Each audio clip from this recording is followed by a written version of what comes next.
doing it all for the thrill. I'm doing it all for the thrill. I'm doing it all for the thrill. You know I'm loving it like you was real. Doing it, doing it all for the thrill.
Allegedly an idol. Whoa. Allegedly. Only allegedly. Gotta say that for legal reasons. Yeah, of course. Well, I want you to introduce yourself. Are you an idol? Who are you? Look, I'll go ahead and introduce myself. And just like a true idol, we have cool catchphrases. What? Yeah. So whenever I say nyan, nyaru, chat, and you too, Pippa, you can say that too. All right, let's try it out. Ready, everyone? Say no. Tiger, fiber, cyber, diver, fiber, biber. Nyan, nyan, nyaru. Like that? You got it. You got it. We say it together. Oh, okay. I wasn't sure. I wasn't sure if we were supposed to say it together or if I wait until after. Or... You know, I should probably include that now. Like, say it together with me. Oh, okay. Okay, we can try it again. Heck yeah. All right, let's do it. Let's do it. Come on, chat. All right, let's do it. Ready, everyone? Say no. Tiger, fiber, cyber, diver, fiber, biber. Nyaru! Yeah! Hello, everyone. My name is Nyaru. I'm the eternal shooting star idol at Ashelia Productions, and it's super nice to meet all of the chat. And nice to be here with you, Pippa, too. Yeah! Thank you. Okay, what does all that shit mean, though? Okay, like the Tiger, fiber, cyber, diver part. Yeah, what does that mean? So, speaking in tongues. Okay, so we're already getting into this. So in idol culture, there's a lot of like chants. If you're familiar with like K-pop culture, it's kind of like the same thing. No, but not at all. Oh, okay, good. So we were clean slate. I am actually very excited for that. Well, I don't know about that. All right, listen, I follow my Kamiyoshi. There you go. There's an idol term. It's _𝑒𝐡𝐚𝐬 from Hololive, which is an idol company. So I mean, yes. I'm basically like already an expert, just not on the disgusting 3D persons. I do like that you know what a kamiyoshi is, because not a lot of people know that term actually. So weak. You know what? Props to you, Pippa. Thank You're already you. educated. Thank you. But yes, going back to what I was saying. So that chant or the little part I say before I say the nya part, it's part of the 𝐏𝐻𝐚𝐻 culture, and usually means like, you know, you're cheering on, like you do like the high chants, you get like the glow sticks and everything to cheer on your oshi who's on stage, and it's basically like a sort of it's basically like a chant, and people say it during like the instrumental parts of songs. To like, you know, give energy to your favorite idol, and you be like hyped and be hyped with the crowd and all the people around you. It's super fun to do in real life, actually. Have you done it in real life? Yeah, too many times. Too many times? You're a seasoned veteran. I've been performing, researching, and doing idol activities for like, I want to say like over 10 years now. Because before VTubing, I was actually like a real life working idol between mostly here in the United States, and somewhat very little in Japan, although I wish I could have done more. But you've actually been to Japan? Yeah, multiple times, mostly for actually just going to idol concerts. But I did have a couple opportunities to do some activities over there, just briefly, very small little things. Oh my god, you're like legit. What the hell? The chat's asking USA idols? You did idol stuff here in the US? Yeah, so that's like a whole genre that's been coming up very recently. Like, very recently. It's been a thing since like, I want to say like the 2010s ish, maybe late 2000s ish, for Western or US based or any country honestly that's not in Japan, to do idol activities in their home country. And it has its own term. They're called overseas idols or 𝐒𝐻𝐚𝐻 idols, because 𝐒𝐻𝐻𝐻 means overseas or 𝐒𝐻𝐻𝐻 Nikki.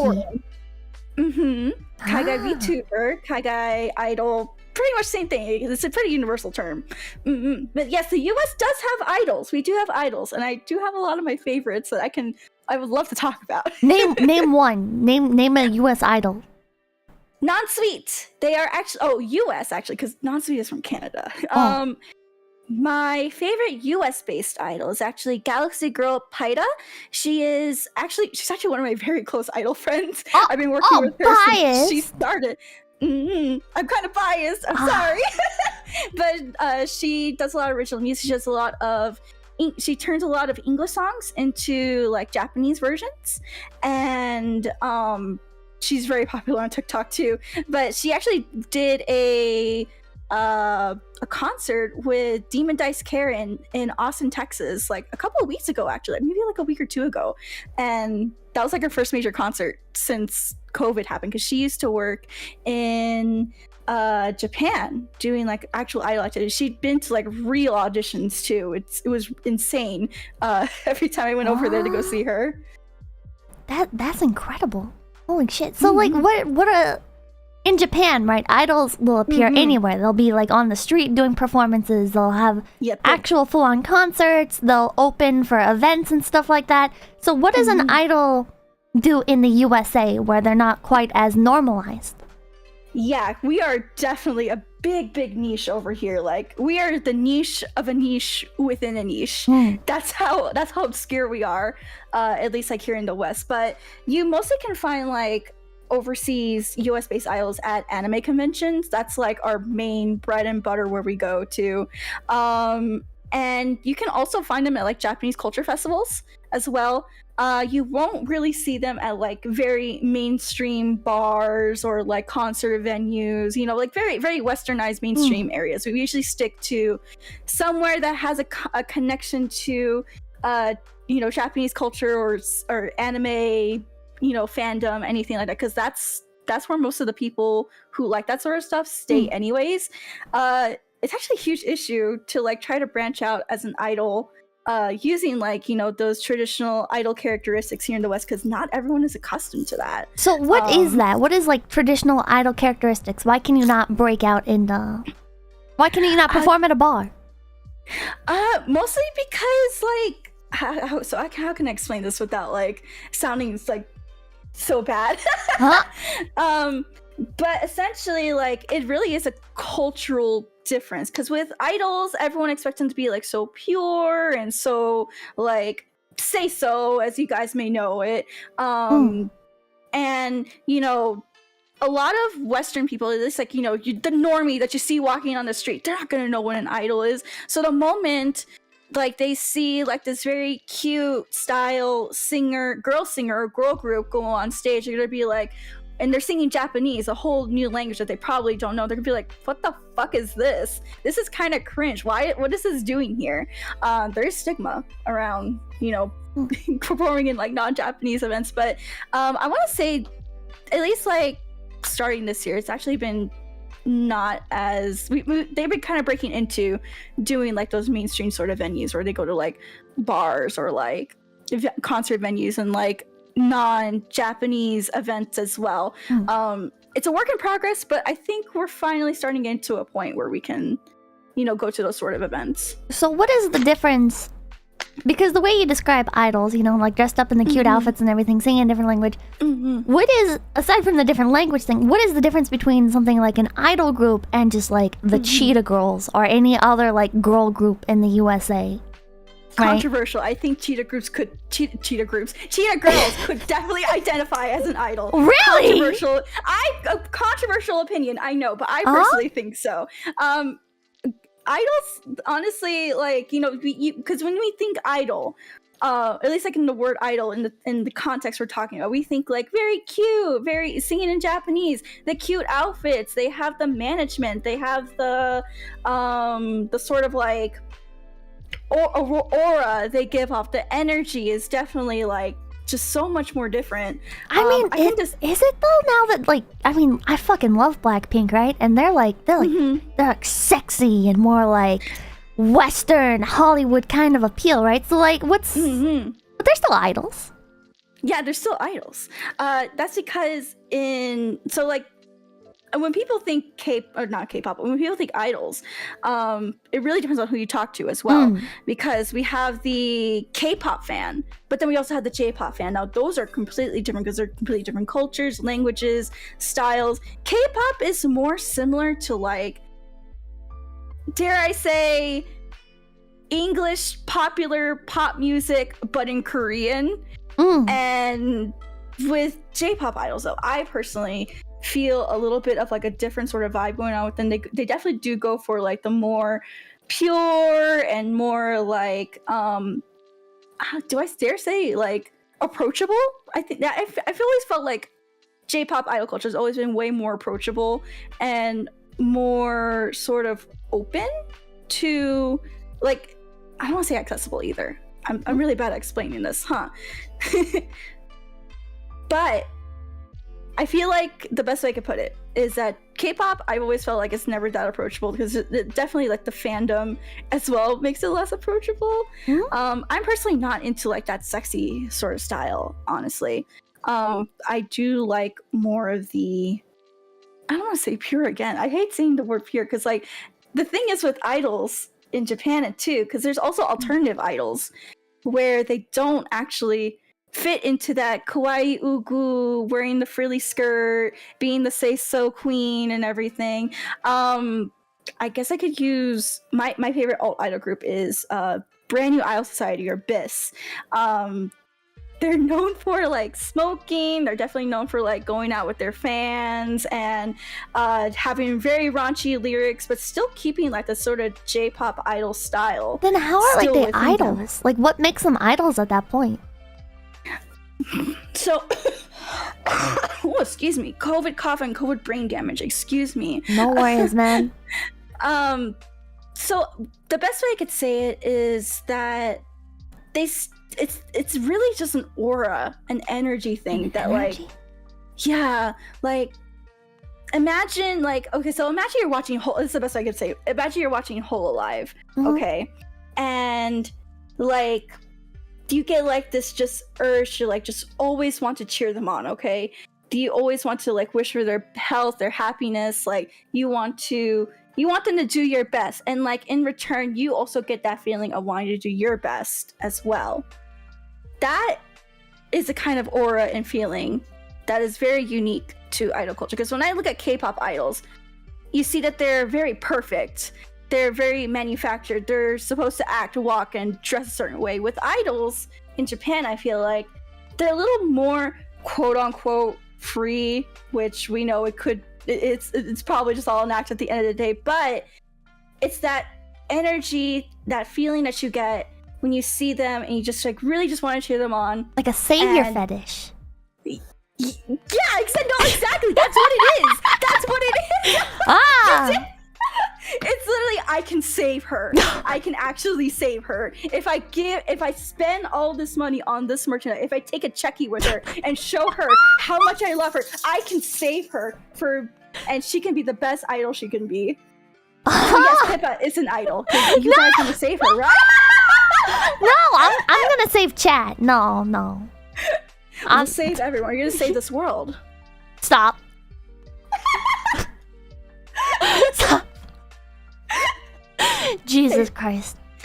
Okay. So,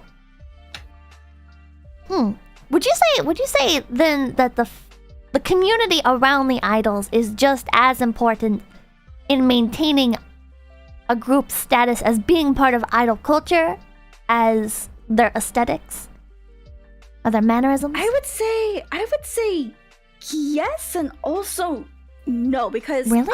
I've had experience on both ends of the spectrum where I've seen like, you know, very small time underground idols where, you know, they're performing at like a live house in like the back streets of Tokyo. It's very fucking sketchy. But, What is a live house? So a live house is basically like a stage. So And it's like very a small tiny. concert venue. Yeah, small concert venue. Very tiny, small concert venue. Most of the time they're in basements. I don't know why they're always in basements, but they're somehow always in basements. But yeah, that's pretty much what a live house is. So I've seen on both ends of the spectrum where it's like you have a big fandom, big community surrounding you. But you also have the tiny, very niche idols who do like the live houses underground. And yes, in a way, it keeps them going when they have like a little community come out.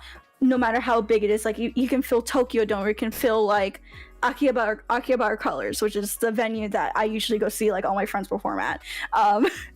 And that's what keeps them going. But I've also met idols who are just like, I like doing this because I genuinely enjoy performing. If I get a fan base out of it, I'm okay with that, but it's not my main focus. I just really want to perform on stage, if that makes sense. Alright, so what made you want to become an idol? What made me? So, I was a wee baby, probably like 10 years old, I would say. Well, can I ask how old you are now? I'm forever 18, teehee. Ah, I understand. So I like to say this. I am forever 18 season... Wait, hold on. like season 6. Forever 18 season 6. Oh, I see where this is going. Yeah, you're catching on. You're catching on. Yeah. But yeah, when I was like 10 years old, I was like browsing around on YouTube, and I found like, you know, of course, like Vocaloid. That's like usually everyone's entryway into like J-pop music and everything. Oh, of course. But after Vocaloid, I was like browsing around more, and I was like, huh, what's this? I think it was like a Hello Project member performing what do you call it, like one of their original songs, and I was like, wow, I like this. So I just deep dived like for a whole day into like what I didn't know what any of it was. But at the end of that deep dive that I did, I was like, I want to do this. And it turned into me just like kind of learning the dances of like the idols, learning like the songs and everything, and like kind of playing pretend in my bedroom where I'm just like, yeah, I'm the super ultimate kawaii uku idol, Nyaru, yeah. And but back then though, speaking in broken Japanese and everything. Yes, exactly. Oh hell yeah! It was such an aesthetic. Okay, you gotta go through those cringe years in order to I'm not through grow them as a person. Yeah, exactly. Like I have a quote that I love saying to my chat is, if you're cringe, you're free. And if you're cringe, you grow as well. Like, never be afraid to be cringe. Yeah, I do grow if I'm cringe. Like right now, I'm growing. I am growing as I'm speaking because I am being very cringe right now and exposing myself. I get like a lot of people that just embrace the cringe and then they never leave from it, right? And they just delve further into the cringe, and that embodies them. Cringe is something that people should not be afraid of. I know we Really? love to meme on it. Yeah, no, seriously. I know we love to meme on it and everything, but embracing your cringe will allow you to like grow as a person. And even if you stay stuck there for such a long time, that means you're growing even more. So I've honestly just embraced all of my cringeness and just be free. I've learned I'm much more happier that way. Is as pathetic as that sounds. Don't ever be afraid to be cringe. That's what I'm just trying to say. Because I know last night you were talking with Luby and everything. She was like, you need to be like afraid to make those mistakes. You really should not be afraid to make mistakes, because those mistakes will allow you to grow. And TLDR, just be cringe, guys. Just be cringe. That's what I'm trying to say. I got too deep. But yeah, I guess going back to the original question. Got a little sidetracked. Got a little sidetracked. Yeah.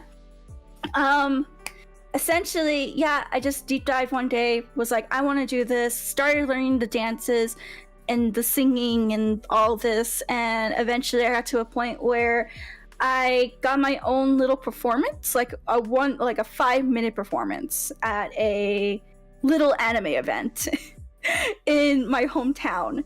And yeah, I dressed up so cringe. I had like a Hello Kitty top, a skirt from the Miley Cyrus Walmart collection, some one of those high top shoes, and I did my hair in pigtails, and I had Hello Kitty ears, if I remember correctly. Yeah, that sounds magical. I know.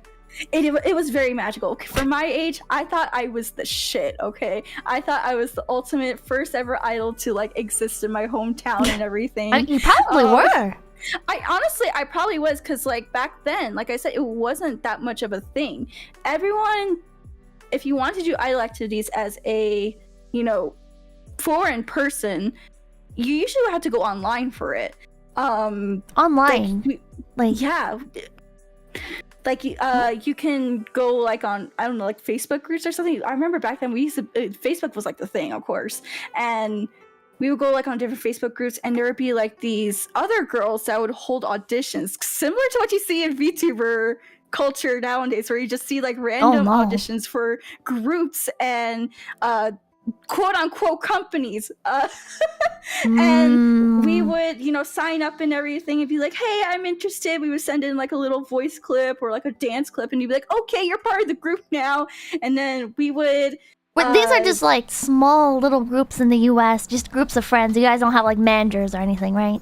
No, we were also, most of us are self-produced, and even to this day, we are all still self-produced people. Of course, now I'm with the agency 𝐶𝑯𝑨𝒀𝑃𝒀 Pro, but back then, before VTubing, I was pretty much 100% managed and self-produced, and like I said, it's still pretty common for most foreign idols to still be self-produced. There's maybe 1 or 2 outliers for that currently, but all you see whenever a real life idol in the West produces something, it's produced by them, which I really, I take that as inspiration for myself, because I'm like, wow, they do so much to by themselves.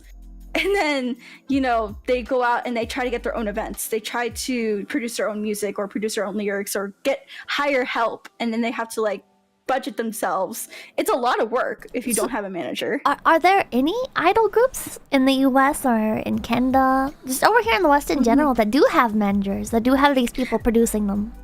Yes, Non-Sweet is one of them. They're one of my favorite groups. I got to see them at Anime Expo, actually. And they have they're technically still self-managed, but they are in the process, I think, of getting management on their side. But they do have their own song producer, and their name is Shun. They work in Japan, and they pretty much come up they make them new songs every so often. They send it off to them, they record it, and then they have a new song. So they have probably the most hardest part for me when I was an idol was creating original music, and I never got to produce my own music because that's how hard it was. And even then, there's not that many people here in the West that kind of understand the sort of idol style music that you want to go for. It's either you got to go the club EDM style, or something very, very distant from the typical J-pop idol sound. So I think they have the easiest part, or the hardest part. They have a music producer all to themselves. That's so amazing to me. But they are one of them. They're probably one of the best groups out there, in my opinion. Even if they partly do have a manager, they partly don't. Right now, they're like I said, they're in that transition period. But it really shows when you do have a manager and when you don't. I imagine. Okay, so idol culture has a bit of a stigma in the West, right? So we look at there's news articles, fucking YouTube videos about this shit all the time, where it's idol culture, Japan's most secretive, toxic industry, and there's idols uploading YouTube videos about their time in the industry, recounting horror stories. Is it like that in the West, given that it's such a small scale? I will say yes. Really? Yes. What? Yes. How? I have a lot of tea, sis. I have a lot my of God. tea. I'm going to spill all of it, or some of it, or possibly none. I'm not too sure where it's going to go from this point. But there is a lot of toxicity in the idol scene here in the West. It may not be on the same exact scale or the same exact things that are happening in Japan than here, but there is lots of toxicity. I do have some horror stories if chat and you are willing to hear me incoherently tell them. Oh, I'm curious. So most of the toxicity actually comes from each other. Each From the other? idols and stuff. Yeah, each other. For example, I used to do a lot of event work, actually. So at one point, I kind of stopped performing and started producing my own idol events at anime conventions, because I noticed that, at least in my local community, there was a lack of that community feel, first of all, and second, we would always have to fight for a panel space or a opportunity, because usually cons, what? Yeah, we would have to pretty much bid. We would pretty much have to bid convince this con we deserve this panel space because X, Y, and Z, because we bring in people, we bring in we bring in butts to your convention, essentially. Nowadays I wouldn't say it's still kind of like that, but definitely not on the scale that it was before. But It's a fucking convention. Do you not just submit the form and You do, but it's What? very hard to actually convince. Back then, it was very hard to convince because most conventions back then saw us as just like silly girls playing dress up and playing pretend. They didn't really take us seriously as artists. So we would kind of have to fight tooth and nail just to get an opportunity or even a panel. Because otherwise, they'd be like, "Oh, I'd rather have this other panel." Okay, that what? I know will guarantee me seats versus this idol silly thing. I don't even understand it. So what did that look like though? Like if you're competing with other idol, like I fucking look at anime conventions and shit, right? And if you want to host a panel, you just submit the form, you call it a day, you get the response back eventually, right? But like, were you fucking like dragged into group chats or something and starting the bids, or like what the hell did this look like?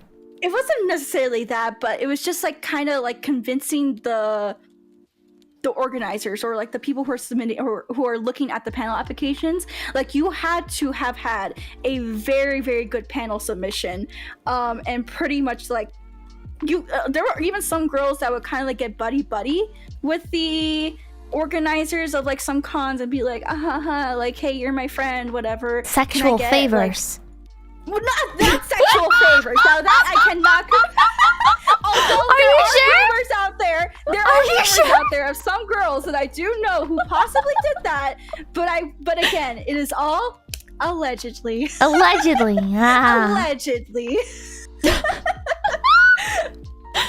Oh my god. Allegedly. Did you ever do anything to get a panel? Ew, no. I don't just mean sexual favors. I mean, were you ever like, yeah, lad, you on Skype? We can be Skype friends. So I did end up like, I guess I kind of doing that in a way where I would just, but then again, like the way I would do is just like accidentally end up doing it as well. Because I'm the kind of person who like is very, I like to network. I really love to network back then. So like I would actually track down like the head organizers or like the people who submit the panels. I'm like, hi, nice to meet you. My name is Nyaru. I really appreciate all the work that you guys are doing. You know, just kind of be a suck up is what I'm trying to say. I'm trying to suck dick essentially. Yeah. Oh. No, not that way. But yeah. like, not that way. But you know, you kind of did have to suck some dick in order to like get noticed and like have your panel somewhat accepted. Nowadays, like metaphorical I said, it's not dick that chat. bad. It's not that bad nowadays. Trust me, because nowadays now we have like cons who actually understand idol culture and they're like, okay, we understand what y'all are doing. We have like this big event that they happen called an idol festival. People will idols will now submit to that, and then they get picked, and then now they perform. They have like their own big sanction space. So thankfully, it's not as competitive or as you need to be. I mean, you still kind of have to suck up to like now. You have to suck up to different people, but now you don't have to suck up to people who don't understand you, because now you're sucking up to people who do understand it. Now it's just proving that you have the talent and the fan base to come in and bring in those butts to the seats, essentially. Did you? Oh, I was gonna say, no, go. Did you guys ever like try and sabotage each other back when idols were small? So I know of one instance that pretty much happened to at least like me directly, and then I have other instances where I know secondhand of like people who try doing that to each other. Again, all alleged. But I remember one. So actually, the same situation where I was talking about like people want to suck up to like the con organizer and everything. There was this one group that really like that went to an event. Actually, it was like a smaller scale event for that. The other big event was keeping eyes on. The organizers of that big event came to the small event and they saw them perform, and this was around a time when this event was kind of transitioning between like a new sort of like management, I would say, like whole new showrunners and everything, brand new staff. So a lot of us that performed at this event before were kind of left in the dark. Like they kind of ghosted us essentially. So like even though you were already like agreeing to go on and everything? This was after or before actually, because we had a successful event the year prior, everything was fine. Like I said, I used to do idol events, and I ran this idol event for this convention. Oh, Next so you year- were the person who other people had to suck your dick. Pretty much. Ah! I have more stories about that, but I do have instances of a sabotage that, like you mentioned, I can discuss. So, we were all kind of like left, kind of ghosted essentially, and we were like kind of waiting back, seeing, and they were like kind of giving like the whole idol community like a cold shoulder. Like they didn't know what they were doing. We went back to square one essentially, where they didn't understand what the fuck we were doing, what the fuck we were. So we were kind of like, okay, we're just gonna wait. I guess be patient. Hopefully they can get back to us soon, because we had a successful event the last year. You know, things didn't add up for a lot of us. So we stay patient. But this one group went out to perform at a small event that the big event went to as well. And they ended up going like, aha, buddy, and everything with the main organizers and the group that was ignoring you. And they essentially bypassed and were able to get like their panel accepted, allegedly. Huh? And then allegedly, they kind of shat talked the rest of the community and towards me as well. And they were technically like the only idol group that kind of performed at that event that year.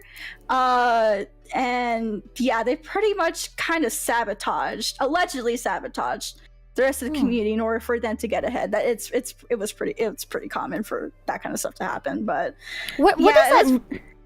I mean, like what does this like actually mean though? So like, was that like the only group or the only I guess event that you could do performances at, or? So thankfully this wasn't the only one. It was just one off of the many that we like to do, but this was technically the only event in that specific area, because in Texas, mind you, I when I did idol events and idol stuff, I was based in Texas. So we usually did events in Dallas, Austin, San Antonio, Houston, and that's pretty much it. Those were the only like the big four that we would always go to. Yeehaw! I know, guys. I know. Yeehaw! Yes, I do own a gun. Yes, I am Texan. I am certified Texan. I eat the barbecue. Yes.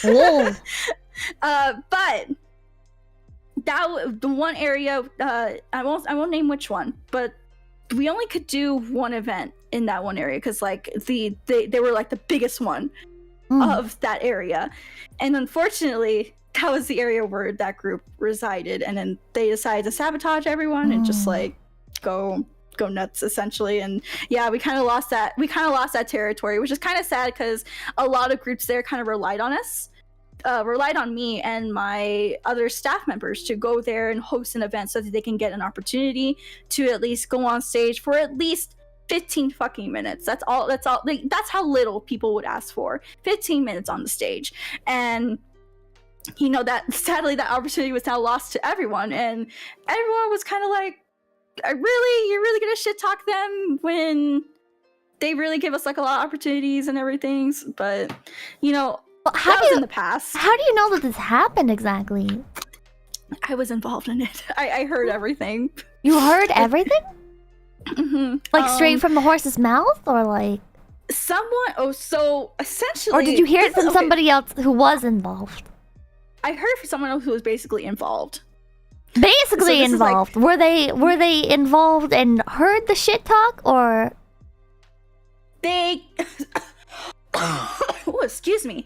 So essentially, they kind of were friends with these people, and like they helped them out like every now and then. These people, the idol group or the convention? Yeah, the idol group. Okay. No, the idol group. Okay. So they were friends with the idol group, and they were, you know, they were buddy. They just stayed like in touch. They were friends, and you know, they were just telling everyone what was happening and everything, and that's how I kind of like found out, was through the secondhand information. So this is all alleged, like I said, but yeah, it just kind of sucks when you hear about this like secondhand, thirdhand, and that's a pretty common problem. Is there's a lot of backtalking, lots of backstabbing in this sort of kind of entertainment circle. So you know, I'd be kind of hesitant, right? Like if this person is like supposedly friends with this idol group, and they're like now turning around and saying that they said all this bad stuff, it's like I don't know if I like believe them, right? Because they're already like setting out the shit talk. It sounds like.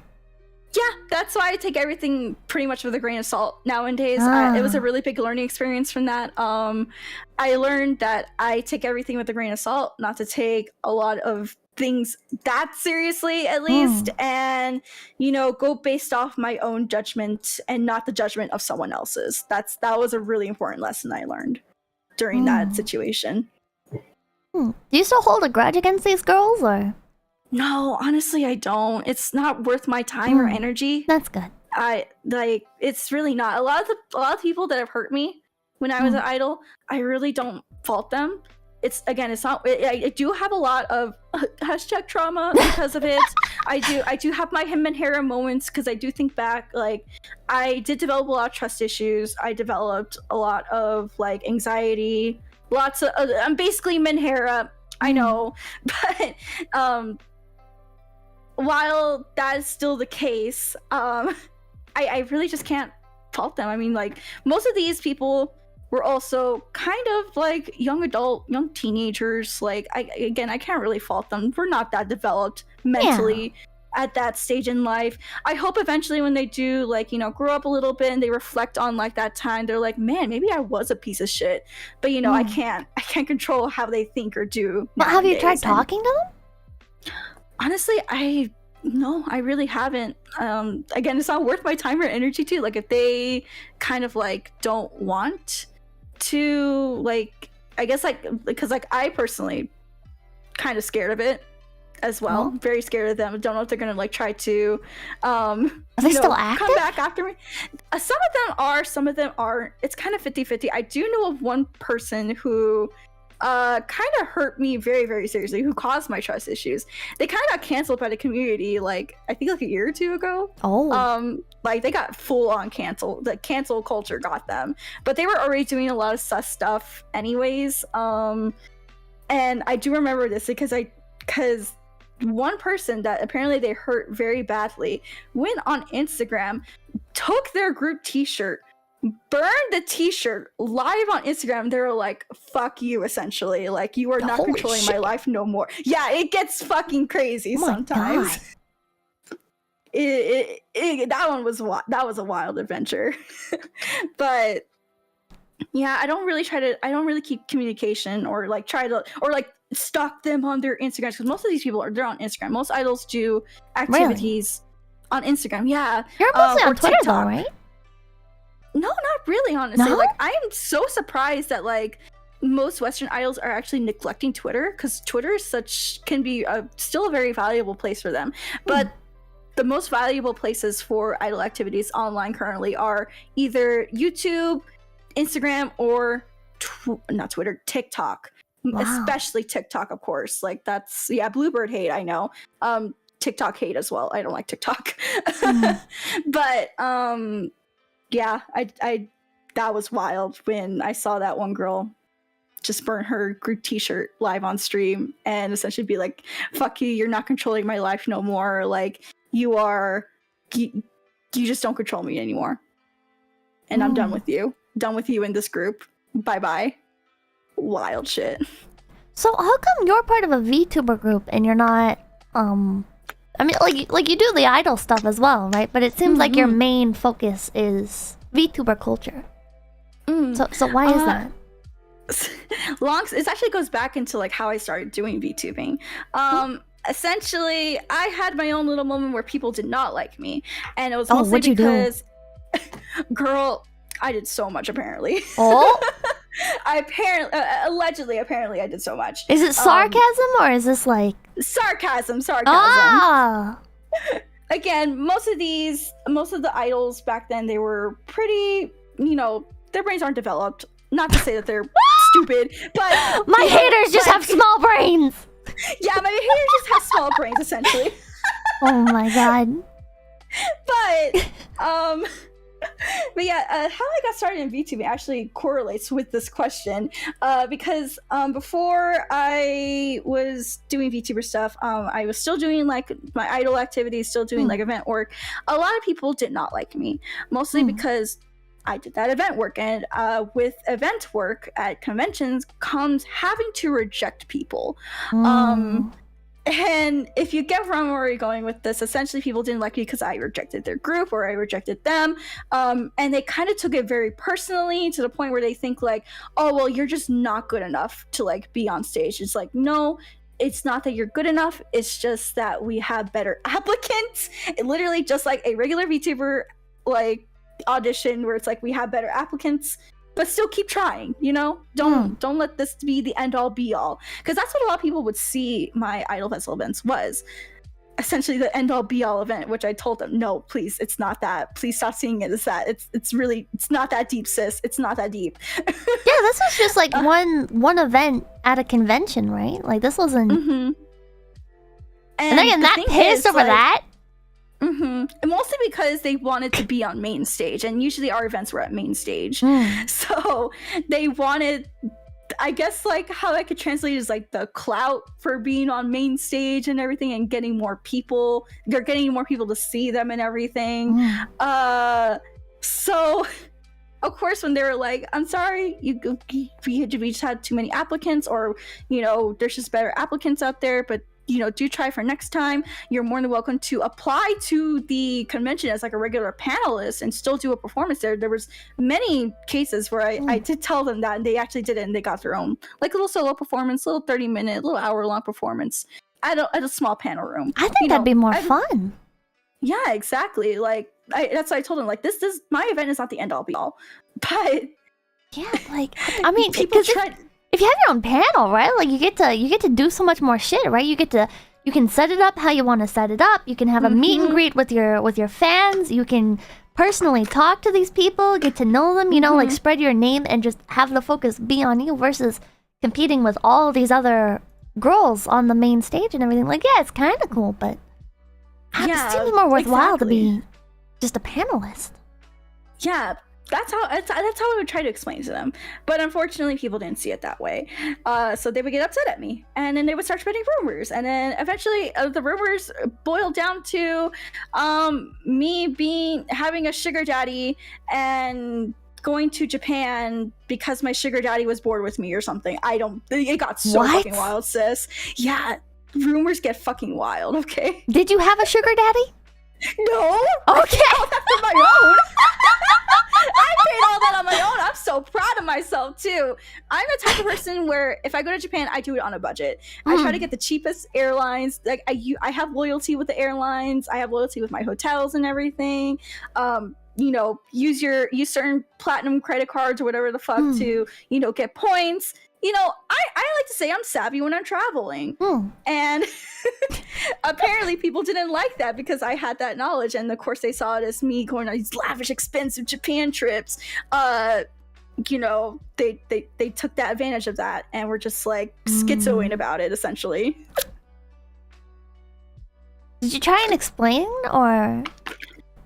See, this is the reason why I'm scared of people, though. This is the reason why I am very scared of what people think of me. Because yes, I did try to explain. Oh, you fucked up.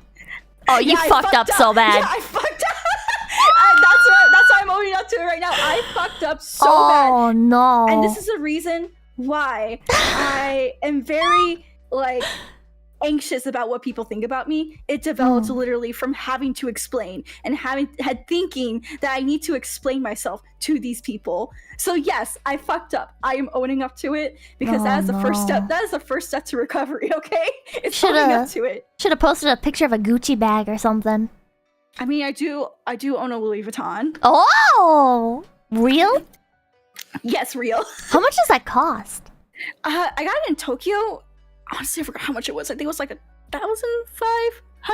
I forgot. $1,500?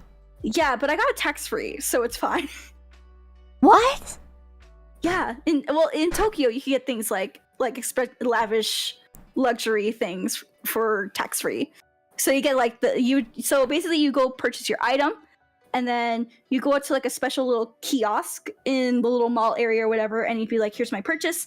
And they're like, okay, here's the tax, and there's your money. They just give it to you in yen, and then you're off. And that's how I usually get my cash when I'm over there, honestly. Oh. Or you go to the ATM.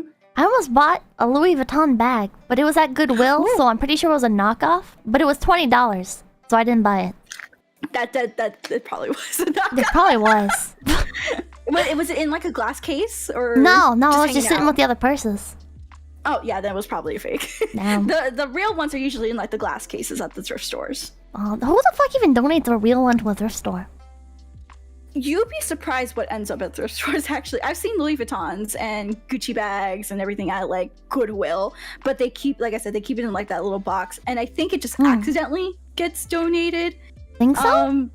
Yeah, I honestly think so, or just people are not like, you know, educated enough. Like maybe someone got it as a gift and they didn't understand like the value of it. Cause at least where I grew up, like people knew of like the luxury bands, but they didn't understand like the value of it.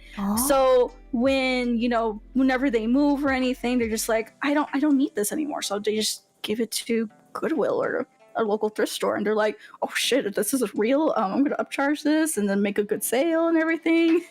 God damn.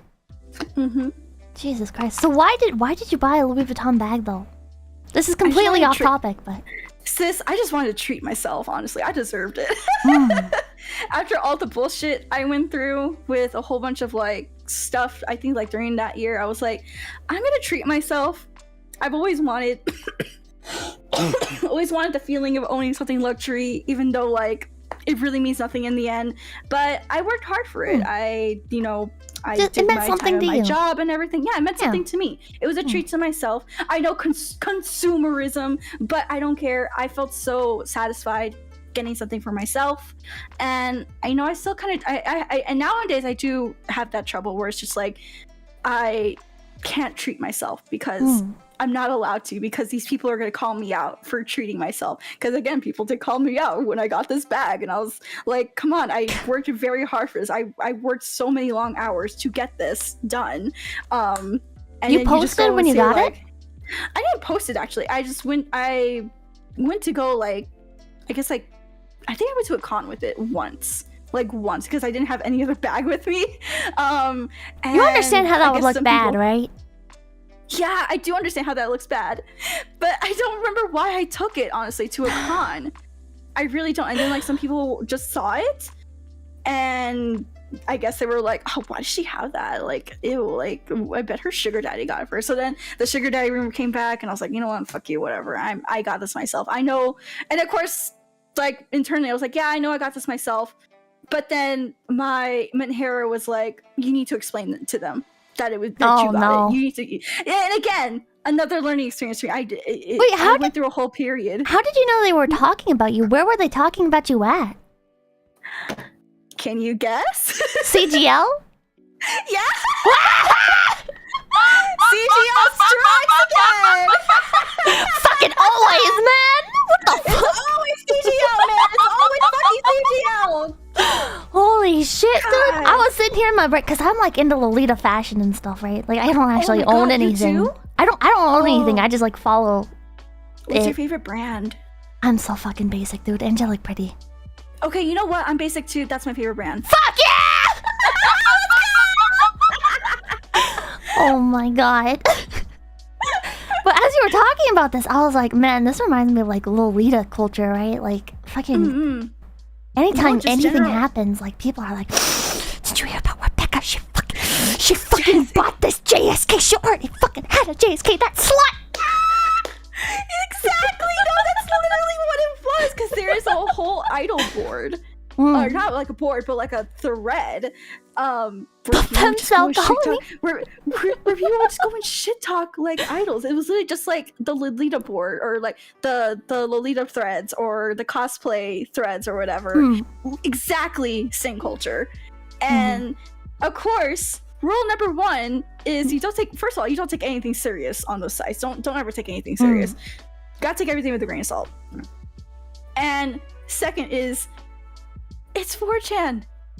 What the fuck do you expect, first of all? Second, don't take anything serious there in the first place. It's all like, I don't want to say most of them are angry people. There's actually, I met a lot of lovely people through there. I mean, I still have friends that I met through there still too. Like, they're all lovely people at the end of the day. But you know, there's just those one or two schizos that just take it a little too far and kind of ruin it for everyone. And that was essentially that. Yeah, so to explain the chat real quick, I saw somebody saying explain CGL. CGL, it's like cosplay board. It's got cosplay, Lolita. Apparently an idol board. I've never paid attention to that, but there's... It's one little thread. Like, it's so insignificant. It's basically where 95% of the women on 4chan are located. So you can imagine what it's like.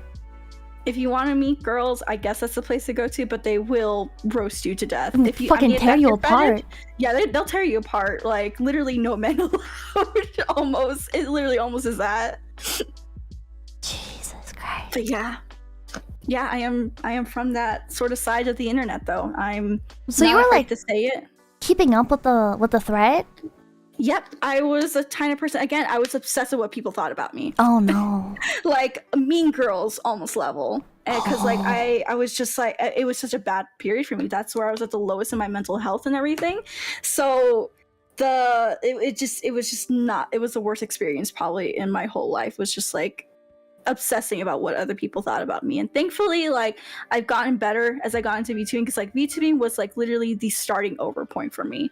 I still wanted to be an idol, but I wanted to start over and be like, not like a brand new me, a TM, but like, you know, just have a clean slate, like a new community who like probably won't judge me, or like, you know, and like you be the same exact way as like the idols were. But you know, you're always bound to find like those one or two people who will still be like that. And honestly, looking back now, I think nowadays the VTuber community is pretty similar to the idol community back. Yeah, I would say so. Lots of, personally, like, I've just noticed a lot more like cancel culture. Of course, cancel culture is it's very like every day there's something fucking new.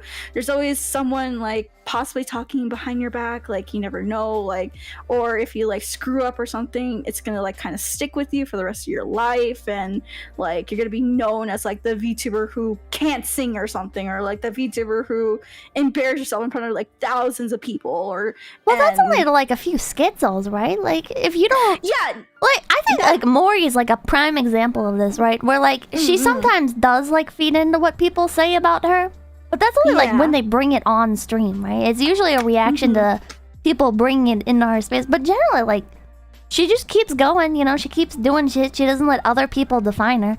She makes a lot of responses to the haters, and Kiara is a fantastic example of this. She's grown so much. Yeah, exactly. She's all those fucking ideas that people had about her, she's disproved them. She's moved on from them. They don't define her.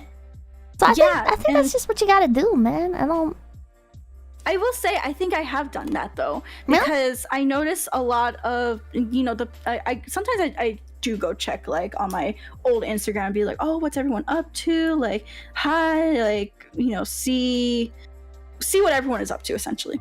And I see that, you know, most of those idols are still kind of like stuck in like, I guess like the same place, or some of them, you know, some of them the same mentalities.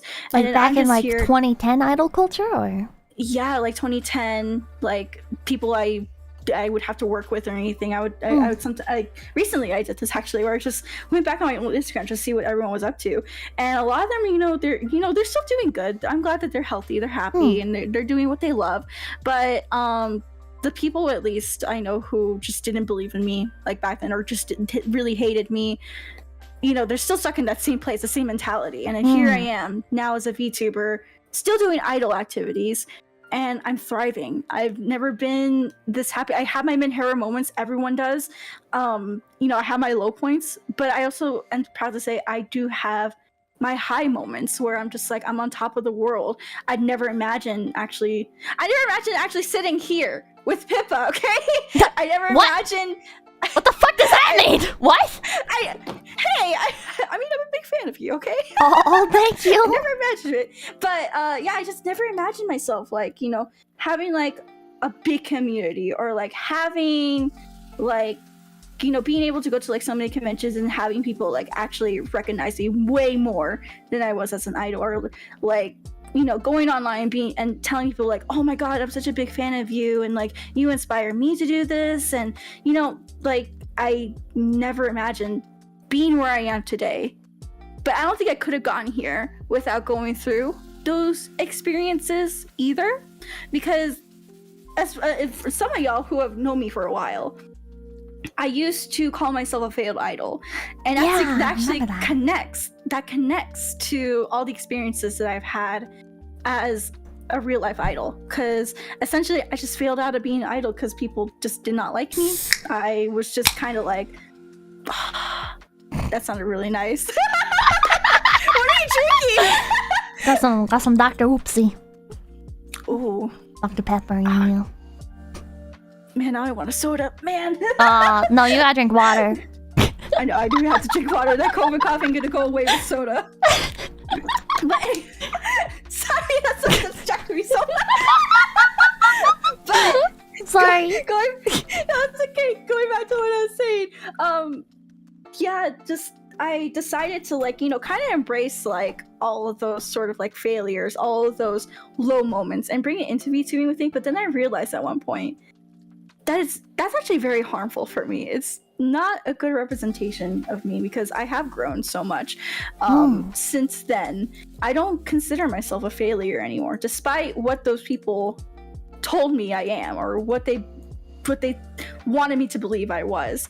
So I kind of pushed that title back, and I was like, you know what, that doesn't own me anymore, that doesn't define me.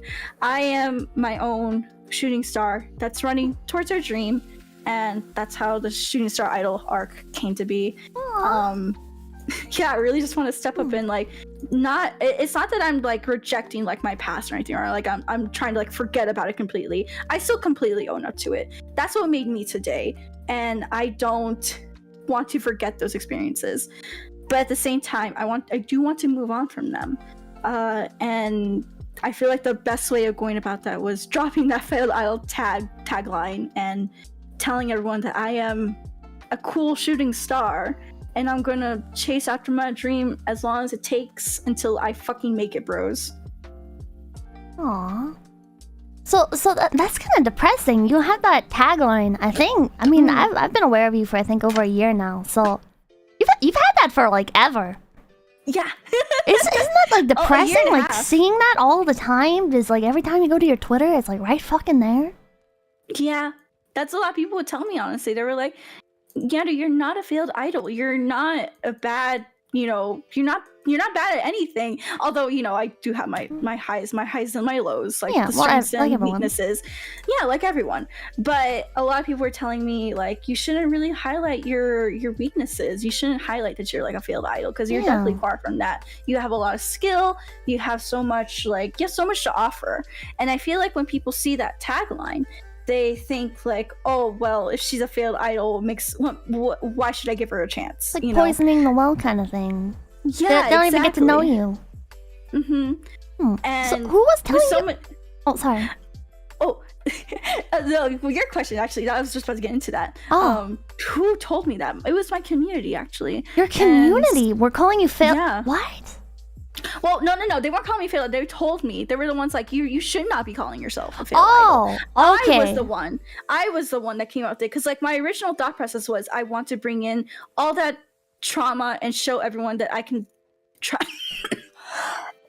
Well, excuse me. I can still try my best despite failing out of being an idol, and still try to regain my title as an idol. But I realized that's so fucking try hard. That's so fucking try hard. It's not a good first impression, and it brought me down in a way as well. I have a lot of self-esteem issues. Even before this collab, I was like, oh god, everyone's gonna find me very boring. They're gonna think I'm some say-so idol, or some she's not based because X, Y, and Z. Again, that also stems from me obsessing over what people think about me. But I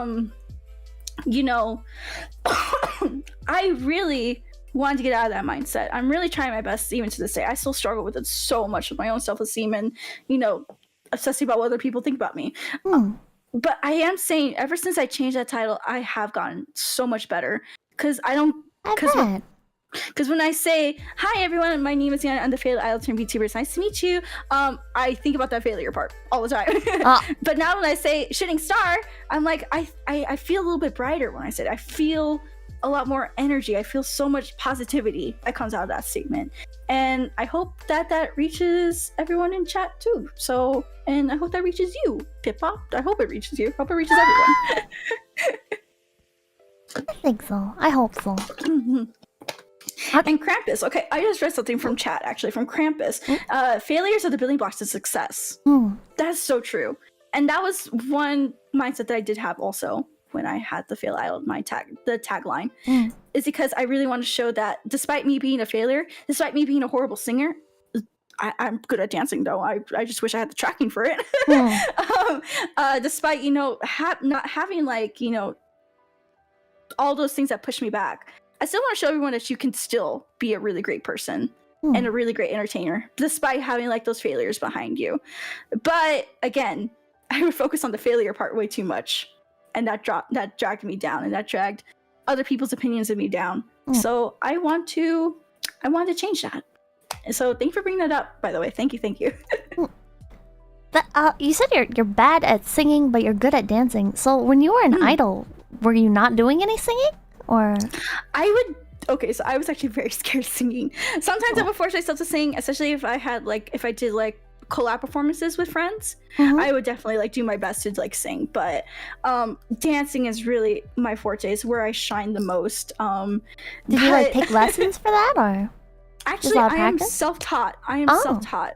I started like doing idol dances, like learning just idol choreography, like around the time I started, deep diving into like idol culture and everything. So like around 9, 10, 11 years old.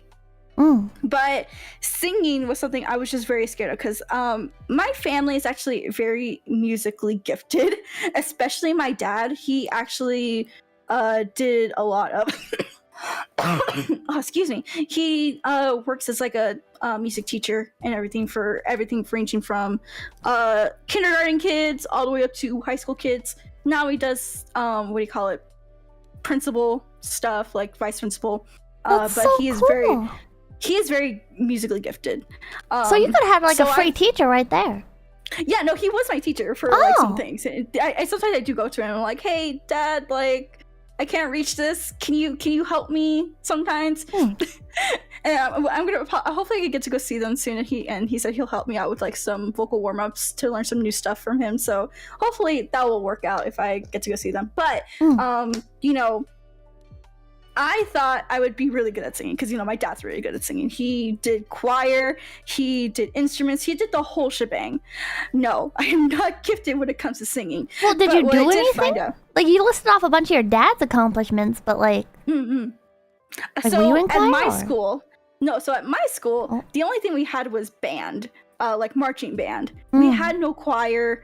We barely had like one of those one-act play, like the drama department sort of, and even then they did not do any singing.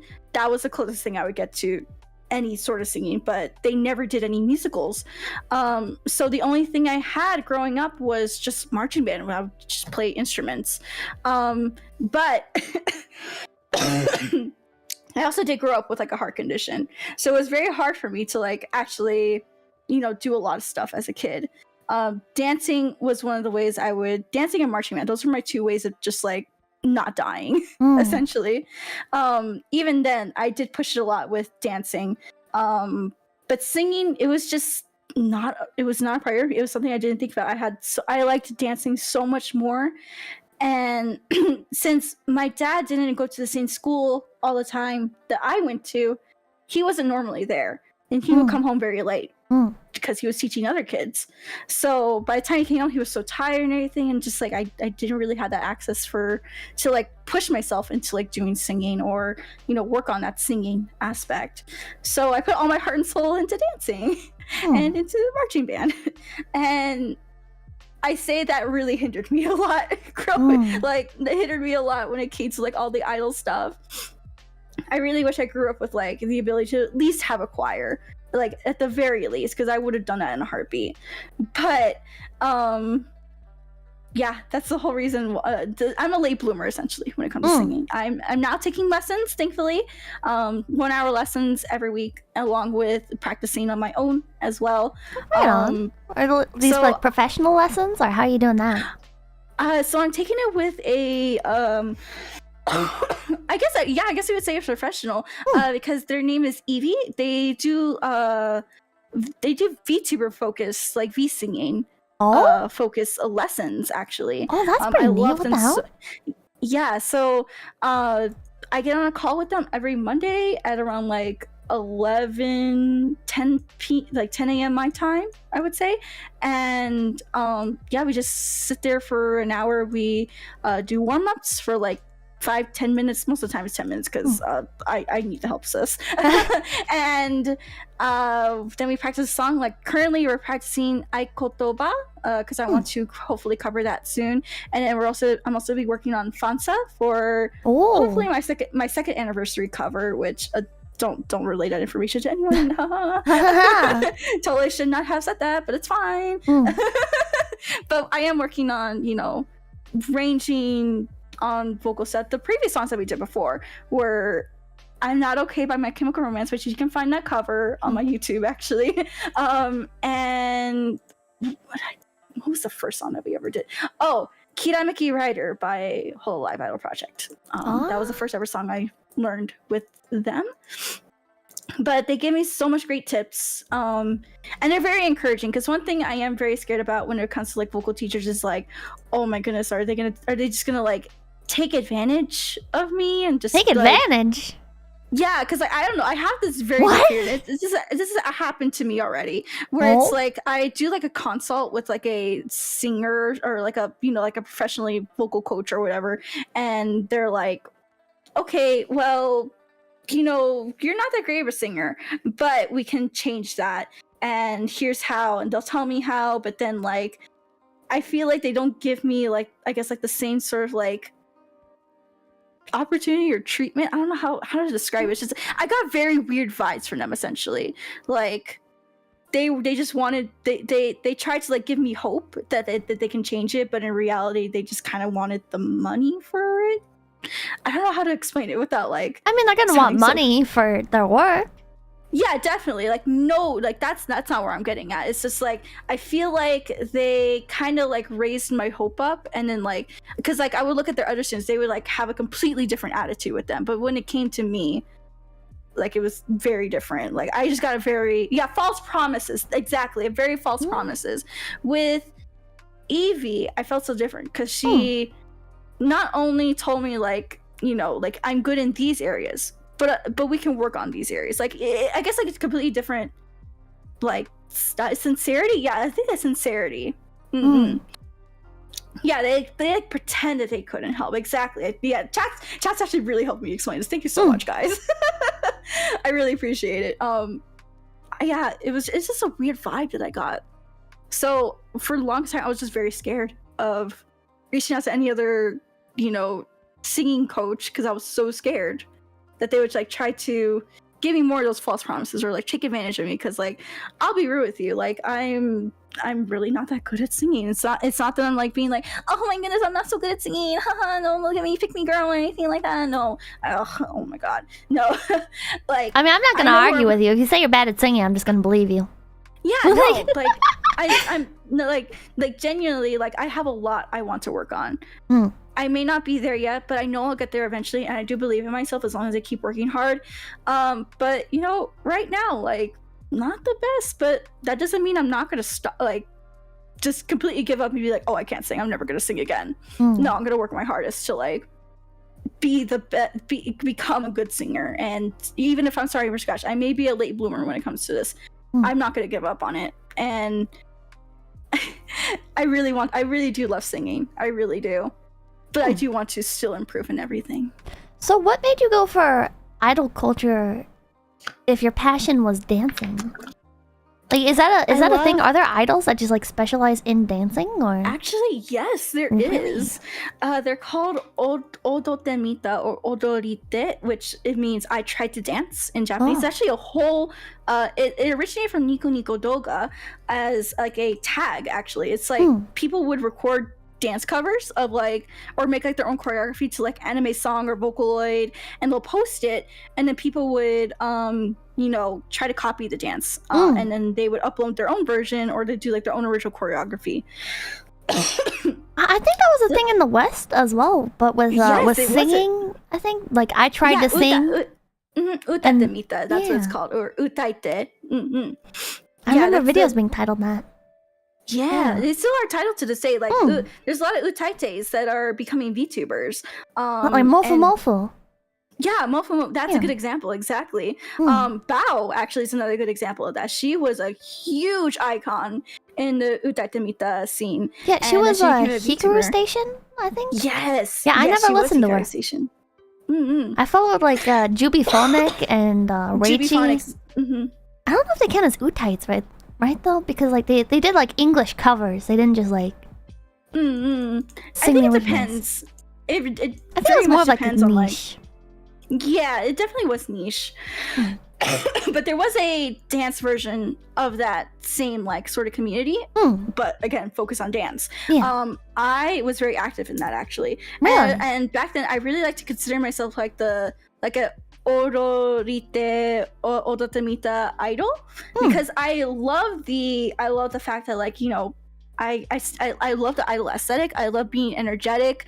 I love the song selections because most of the songs that I would pick anyways were just like idol music. I really did not dance to a lot of like Vocaloid or like, you know, other sort of like non-idol-y J-pop songs. I would stick to idol J-pop all the time. So because of that, at one point I did call myself like a dancing idol or odorite idol. I just want to clarify, Pippa bluntly name dropping past identities.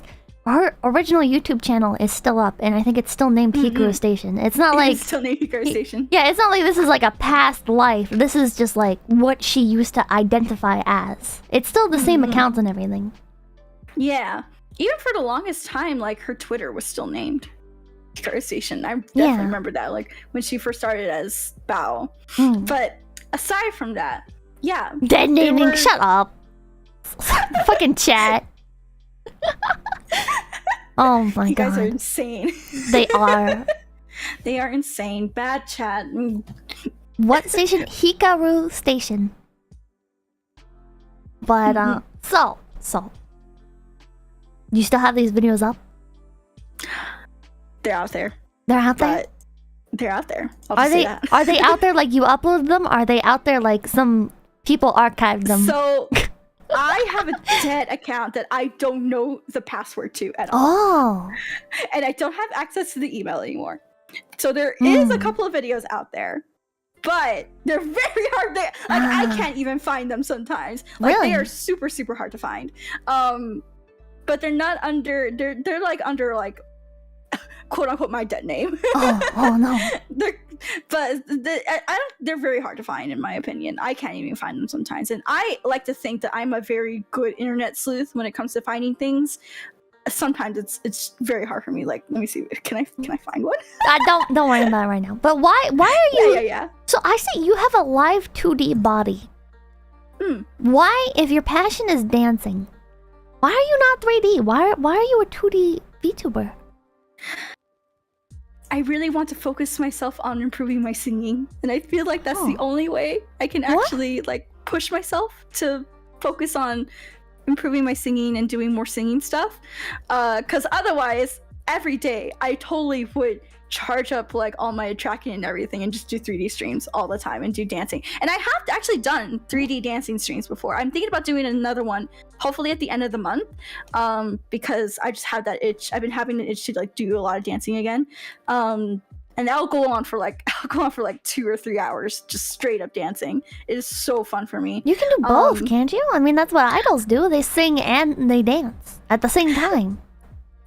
I just got over COVID, so all my breathing and like all the exercises I used to do, they just went out the fucking window. I mean, like when you first started being a VTuber and everything, why limit yourself to 2D?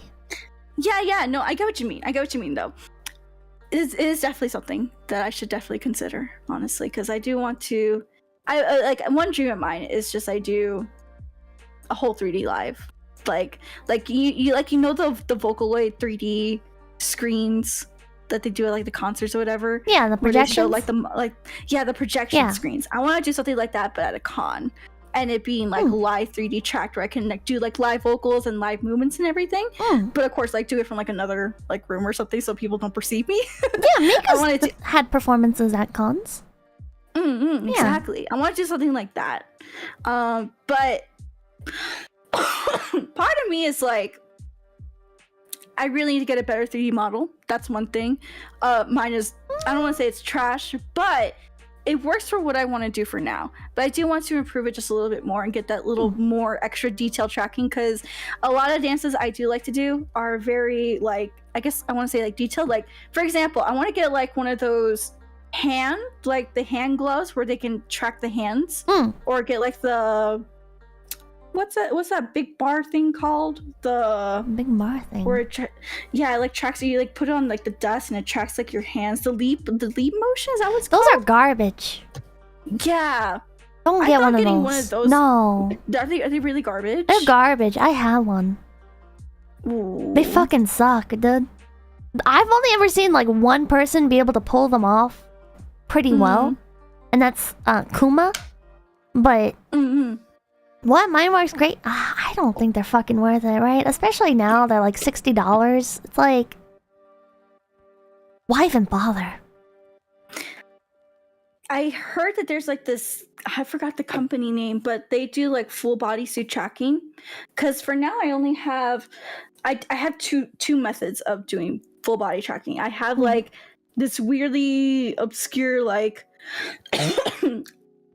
app on my iPad that does like full body tracking without like anything attached to my body. It just tracks me using like the iPad camera. Yeah, there's a few apps like that out there now. Like webcam motion capture is another one. Yeah. There's another one also where it's like you get like two webcams and it's apparently supposed to like track even better than like any of those. So you don't even need the tracking. So like technology's starting to get there where I don't need that. But I also do have the Vive trackers as well. The only thing is that is such a bitch to set up, and I don't have the full setup actually yet for it. I only have the trackers, not the headset, because if I want my certain things to be tracked, the headset apparently helps so much. So it's a matter of saving, but I've also been saving for like a brand new what do you call it, live 2D model, because I'm in desperate need for that upgrade for a very long time actually. So hopefully my next goal after the new live 2D model would very much be getting everything I need to do 3D tracking, so that I can do like cool HoloLive style 3D live concerts like on my channel, and hopefully getting that dream come true of doing like the projection style live concerts at like conventions. Like I am willing to pay for that setup. What does it look like? What are you thinking about buying? In regards, full body suit tracking, like accents. Yeah, something like that. Where you put on like the suit and it has like the little trackers and everything. Yeah, and then it tracks like every single little detail, because like the Vive trackers they're good and everything, but they don't get the detail that I want out of like, you know, the specific dancing I want to do. Yeah, I really want a lot of detail in it. So hopefully I can save up for it eventually and I can get like a full body suit, and especially with the hand tracking is like, it's something I've been very obsessed with recently. Really? Why? Because whenever I start my stream, I tend to wave at the screen and everything. Like it does not feel like, even when we started the stream, I was waving at like my screen, like as if chat can see me or something. Or you're 2D, you can just have an animation do that. Yeah, that's actually what I'm getting for my next model upgrade. Actually, I'm getting the little tracking for like the hands, because with Live 2D you can get like the webcam and it does like the hand tracking now for like waving and everything. But yeah, I do have a tendency to like wave, so I want to get like the hand, and I do like peace signs. I do like a lot of like hand motion. I'm very hand oriented. Like even now I'm using my hands, and yeah, I really want that sort of detail. I really want to put all the detail I can into it, because this is something I'm very passionate about. And if I'm going to do this sort of thing with dancing, I really want it to be like super, I don't want it to be perfect, of course, but I want it to be somewhat close to what I imagine I want it to be, if that makes sense. Yeah. So how do you fund all this? Are you a full-time streamer, or do you have a job outside of this, or? So I do have a job. I really I really don't talk about my job that often. I just work for my family. They have like their own little company and everything. I just manage like if you feel uncomfortable, you don't have to go into it or anything. Oh no, it's okay. It's okay. Oh, okay. Yeah, I work for my family, and I just manage like invoices and appointments for them, and I get paid from them, and then I do VTubing as well. Although I do put more hours into my VTubing just because it's starting to get close to the end of the season where they get like a lot of like calls and appointments for what they do.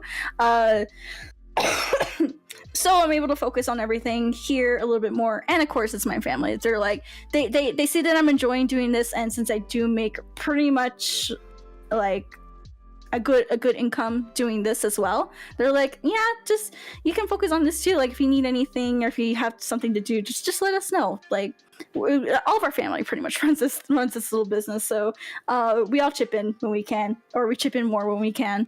But most of my funding actually comes from either VTubing. I put everything I make into VTubing back into VTubing. I never spend it on myself personally. And then 𝑠PRO. Not ever. Not even a little bit. No. Mm-mm. All of the stuff I make from VTubing, donations, bits, subs, whatever, all back into VTubing. Not even one coffee. Nope, not even one coffee. There are some people who have told me, "Hey, here's $5 for a boba. Go treat yourself." No, that's going back into VTubing.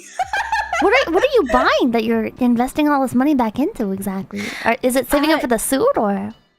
Saving mostly, yeah, most of it's been going to saving. I've been using a lot of it for the upcoming Live 2D upgrades. I'm going to be doing a lot of it. Actually, is going to the Live 2D upgrades, so I want to have good rigging. When I first started out, I wasn't really that educated on model art and like rigging and like all the bits and pieces and everything. So I definitely want to do it right this time, like 100% right. And in order to do that, of course, like with everything, you don't need to spend like billions and billions and like thousands on like, you know, the nice model and everything. But I am getting what I personally like into my new Live 2D model. So it's costing anywhere between like 2 or 3K from what I'm estimating. Again, this is a rough estimate because I'm still in like the very early stages of doing this. The rest goes back into tech upgrades. Like I just upgraded my whole ass PC like a couple of months ago. Like I got a new graphics card, I got a new case, brand new like motherboard, etc. Just complete upgrade. I've been needing it for a while anyways. I also bought myself a brand new screen because the old screen I have was from like the 2010s. So I have that one. So I got myself a new monitor screen. As well as I got myself a stream deck as well. I thought it was going to be a whole meme and I was going to return it, but it's turned out to be so helpful to have a stream deck. And yeah, never going back. I also upgraded my keyboard, I got a new desk for myself as well. And yeah, I think that's all. The next thing I also want to upgrade is like my laptop, because I do want to get a gaming laptop soon so I can, because I love traveling. I love going to cons, but I am a workaholic. Do you like Lumi? And I feel bad when I don't stream, so I just want to do like a just chatting stream, just like on a nice laptop or something. Do you still do? So you said you still go to conventions. Do you still do idol performances there? Ooh, excuse me. Yes. I do it as my VTuber avatar though. Although, I've been going to a lot of conventions with Phoebe recently, and you know how she does like 2.5D. Yeah, she's also part of the idol culture, I guess, in the West. She is, yeah, perfect example actually. But after seeing her like at Offkai Expo and then at Anime Expo, I was like, oh no, I have the urge to do this again, like go up on stage as my physical self. And that's been a thing I've been fighting with myself recently. Like, should I actually like transition into doing like being a stinky 3D PD girl out on stage and everything, going back to that? Or should I just keep it like how I already am? Because I know, like, because like with me at least, like this doesn't apply to anyone else. For me at least, I love keeping the quote unquote Disney magic. I love like, you know, just being the avatar. I don't really like showing my face anymore, honestly. Mostly because of self-confidence issues. But yeah, it's just something that I haven't done in such a long time. But after seeing Phoebe, I'm just like, oh no, I'm getting the urge again to do this. The kayfabe, exactly. That's what I want to keep. So I've been battling with myself recently. Like, should I actually do it? Should I not? Should I give it like a little sample run somewhere, like secretly, like not as Nyaru, but like maybe under an alias, and just try it out again to get it out of my system? Or should I integrate this into possibly my VTubing? And it's a big thought. It's a big thought I've been having about. See, I'm a fucking asshole, and I feel like this is gonna be very mean. All right? Is it okay if I say something really mean? That's fine. Okay, people in the West are so fucking ugly compared to like Japan idols and shit. Exactly. No, like, this is actually something we have no fucking beauty standards over here with idols, right? And I'm gonna sound like such a fucking asshole, right? But it's like, you know what? Maybe like, I don't know what you look like now, but maybe do stay 2D, right? Because like there's no quality control. There's no reason to become like a 3D idol, right? Like just stay 2D, stay cute. And that's where I'm gonna say based, because I think the same exact thing too, because that's actually one of the reasons that's holding me back, is because I don't, and I talked about this with my chat, where I'm like, hey guys, I don't meet the beauty standards that I personally want to meet myself and that we see like in general idol culture. I really want to meet that before I ever show like my face or anything. And I'll be here with you, as like I don't think I'm that attractive, and I need to work my ass off to get to a point where I at least feel like I can be out in the open and feel confident about, like, you know, my body and everything. And that takes a lot of work. Sometimes some people, it takes years for them to get to that point. So that's one of the factors that's actually holding me back, is that there is beauty standards, and I'm not afraid to say there are strict beauty standards when it comes to being an idol. Oh god, a lot of people not here though want to, like not here at all. Yeah, not here. Not a lot of people want to hear it, but it is true, honestly, that there is big beauty standards. And the last thing I want to do is kind of like, I don't know, like deface, or like, I don't know how to describe it. Like just not meet those standards, because, you know, not only do I have personal standards, I really want to meet the standards of like everything else. It just makes sense to me, you know. I mean, I'm all for like space, like having fun and stuff, right? Like you should be able to have fun, and if a group of unconventionally attractive women want to like be idols, it's not any of my fucking business, right? Yeah, but exactly. I'm saying, as I guess a relative like purist of somebody who does enjoy idol culture, that maybe some of the toxic parts are also good, right? Because we get to see pretty ladies up on screen, and I know that sounds fucking horrible, right? But it's like that's the general truth. Yeah, it's like you want to see attractive, talented idols, right? That's what you want to watch. If you're not attractive, that's fine. You know, you don't like it, whatever. If you're not talented, that's fine. But like when you're representing like idol culture, right? It's like if you're claiming to be like a pop star or like a model, right? It's like, well, technically, like you can be a model for your fucking uncle, right? When he takes pictures of you.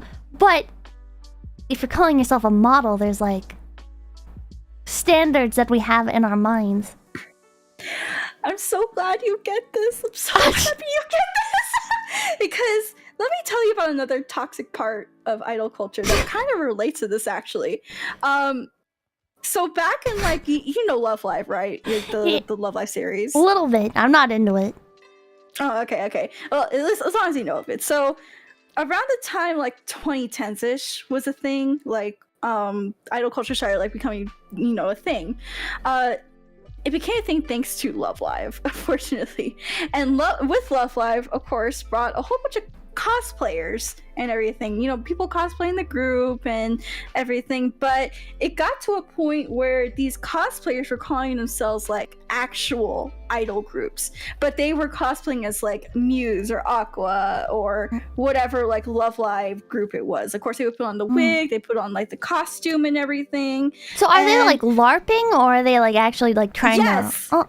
That's actually where I'm getting at. They were pretty much LARP as like, you know, the Love Live group that they would cosplay as. But they want to be taken serious as like real life idols. Like, I'm an idol. They would put like are they idol playing a in, like, character or? Yeah, but they're playing a character. That's the thing. So they would play a licensed character, and there was this whole debate for so many years. Well, okay, hold on. like, I'm trying to get like a grasp on this because like like I get it if somebody's just like role playing as a character, right? Like that's what like cosplay is the play part. They're acting out the play part. But are they like actually like trying to form a business around this or something? Like what's pretty much, yeah. What? Like they would want to be they would make a merch of themselves, but like as their characters cosplaying, like, you know, the Love Live characters. Like they would make t-shirts with their logos and be like sell like little pen lights and be like come support our group and everything. Like they would make legitimate sales. How did they react to like other people being the same characters as them? Oh, don't get me started on that. Oh. Don't get me started. There were so many people where it was like, well, this is mostly in the younger crowd. They were like, "Oh my god, I am the Nico of like this state," or like, "I am the Honoka. I am the best Honoka." There could only be one sort of mentality. Oh. But yeah, it was just a whole debate of like, are these cosplayers considered real idols or not? Well, fuck no, right? They're cosplaying. Thank you. What? Thank you. I have said my opinion on this, and this is actually the reason why. Why is this even a debate? They're playing. They're cosplaying. It's not what? Exactly. Why would they be idols? Exactly, because there was a whole debate, and apparently me and a couple other people were gatekeeping the idol community because we said that we don't really consider you guys idol groups. You guys are cosplayers. That's super cool that you guys are cosplayers. I love the Love Live series. I love Nico Yazawa. I love that you guys like sing and dance, but you guys are cosplaying from a registered IP. Technically, y'all are copyright infringing if you really want to call yourselves and do sales as like the group that you are as, but you don't make the original content. You don't have the original songs, the original choreography, the original costumes, the originality that comes with idols and idol groups that you see. Like, I mean, I guess I can kind of like defend this a little bit, right? Because there's like people that are like professional imitators, right? So like, I guess like it could be like that route, as long as like they're honest about it, I guess. Yeah, but that's the thing though. They really want to be considered like idol groups, like on the same level as like, for example, like AKB48 or like Uasu. They wanted to be serious, like they want to be taken as like serious, legitimate idols. But again, they were cosplaying. It's okay to be copy units or like, you know, say that you are a cosplay like group or like a cosplay. You can say you're a cosplay idol even, but they were like, how dare you tell us, like, play schematics with us and like tell us we're not idols because we're cosplaying you know, Love Live or whatever. And a lot of people were like, you know, like you could do what you want, you can cosplay, we're not telling you not to cosplay these idol characters or anything. It's just when you end up getting mixed in with a lot of these solo and original idol groups that really want to, like, you know, make a name and a brand for themselves, people end up getting so confused about what an idol actually is at that point. Because I remember at one point I had a group of friends that were their own like original idol unit. Like they had like an original song and everything. A convention that they applied to, they were rejected And because apparently this was like a very like anti-idol con. And Anti-idol con? Can you elaborate on that? Like they didn't like idols because apparently the year before they had a very bad experience with a cosplay group that did Love Live stuff. They had a very bad experience with them. They didn't want to work with like any other idol groups or idol performers. So because they're like the Homestuck community. Pretty much that. And so pretty much like because of that bad experience they had with this certain Love Live group, the original group that wanted to perform like, you know, their original stuff, they confused them as like one of those Love Live groups. Therefore, they couldn't participate at this con because they thought that they were just like the bad cosplay group essentially. So it was very much a debate of like schematics, dumb schematics at that point. But I agree though that it's okay to cosplay. You can cosplay whatever the fuck you want. You can cosplay Nico as much as you want. But I pretty much, am I saying schematics wrong? I don't think so. Schematics? Schematics? Am I saying semantics? Semantics? Is that it? Oh, are you saying semantics like the definition of a word? Yeah. Okay, yeah, semantics. Semantics. Okay, I'm sorry. Okay, thank you, chat, for correcting me. I appreciate that, actually. Yeah, schematics is like plans.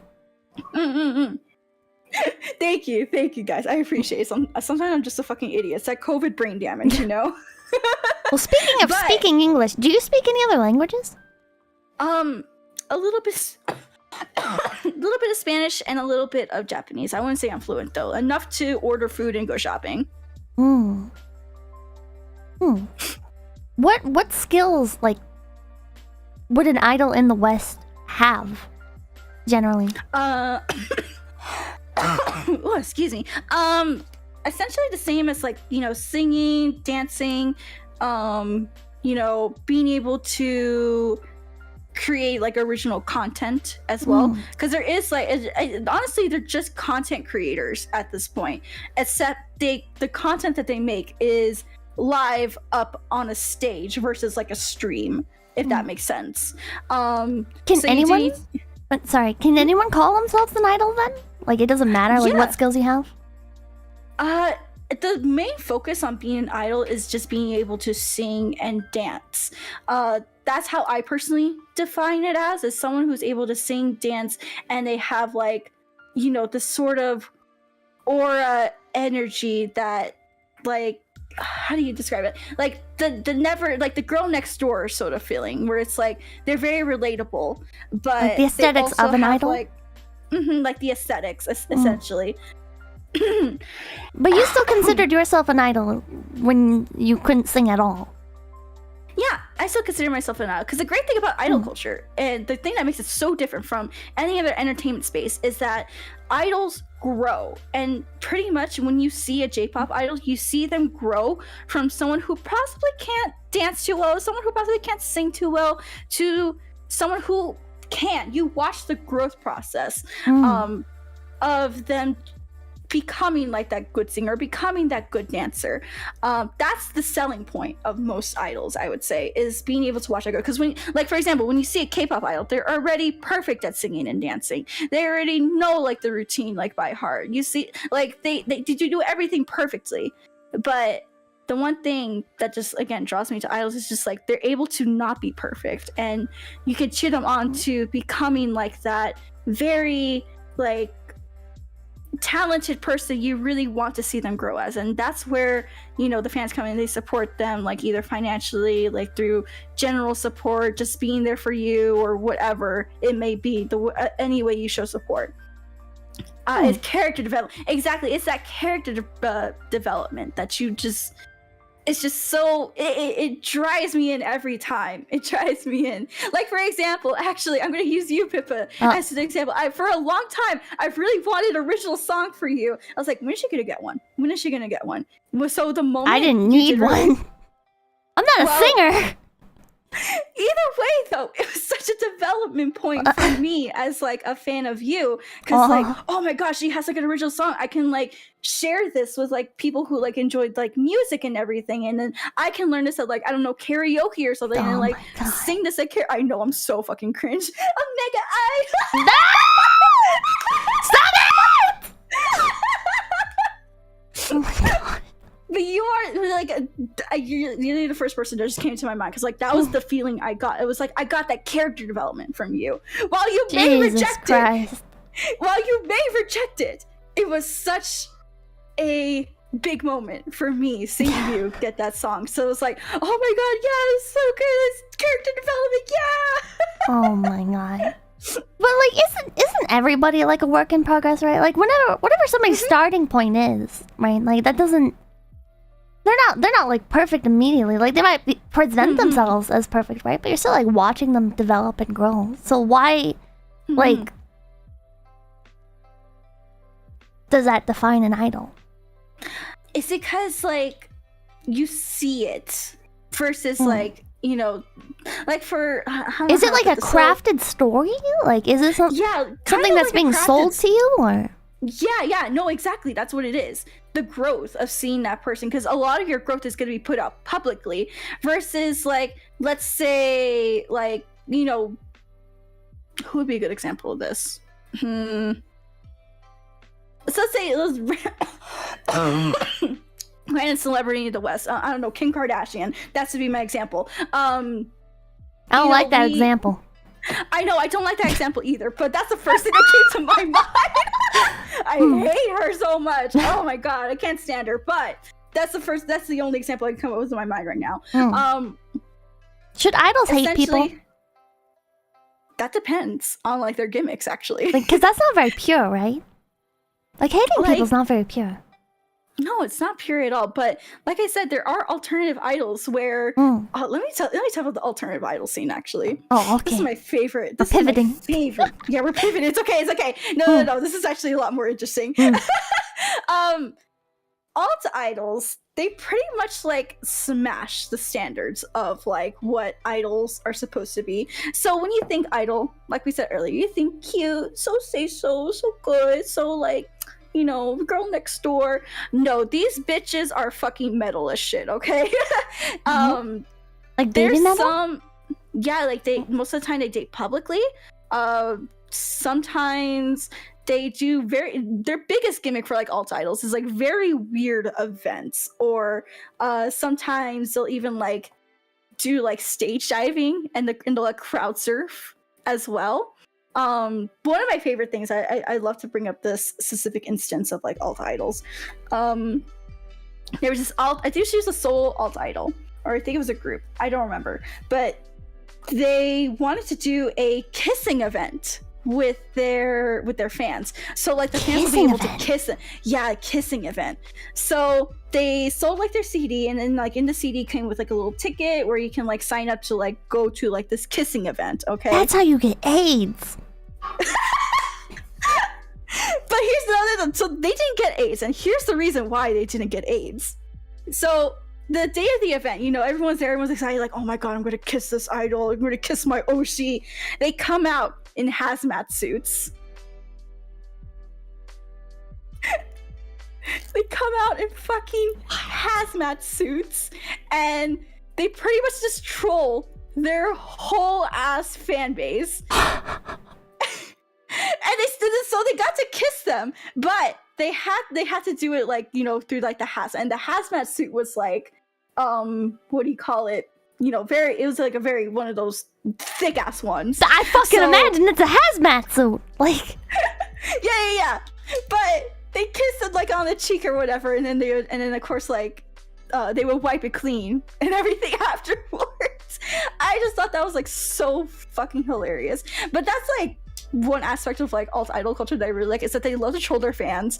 They love to be like there's another instance. Here's another like fun event that they do, that one group did. It was the same style event, except you would get stepped on by them, okay? So what happened was they didn't wear a hazmat this time. They didn't wear a hazmat suit.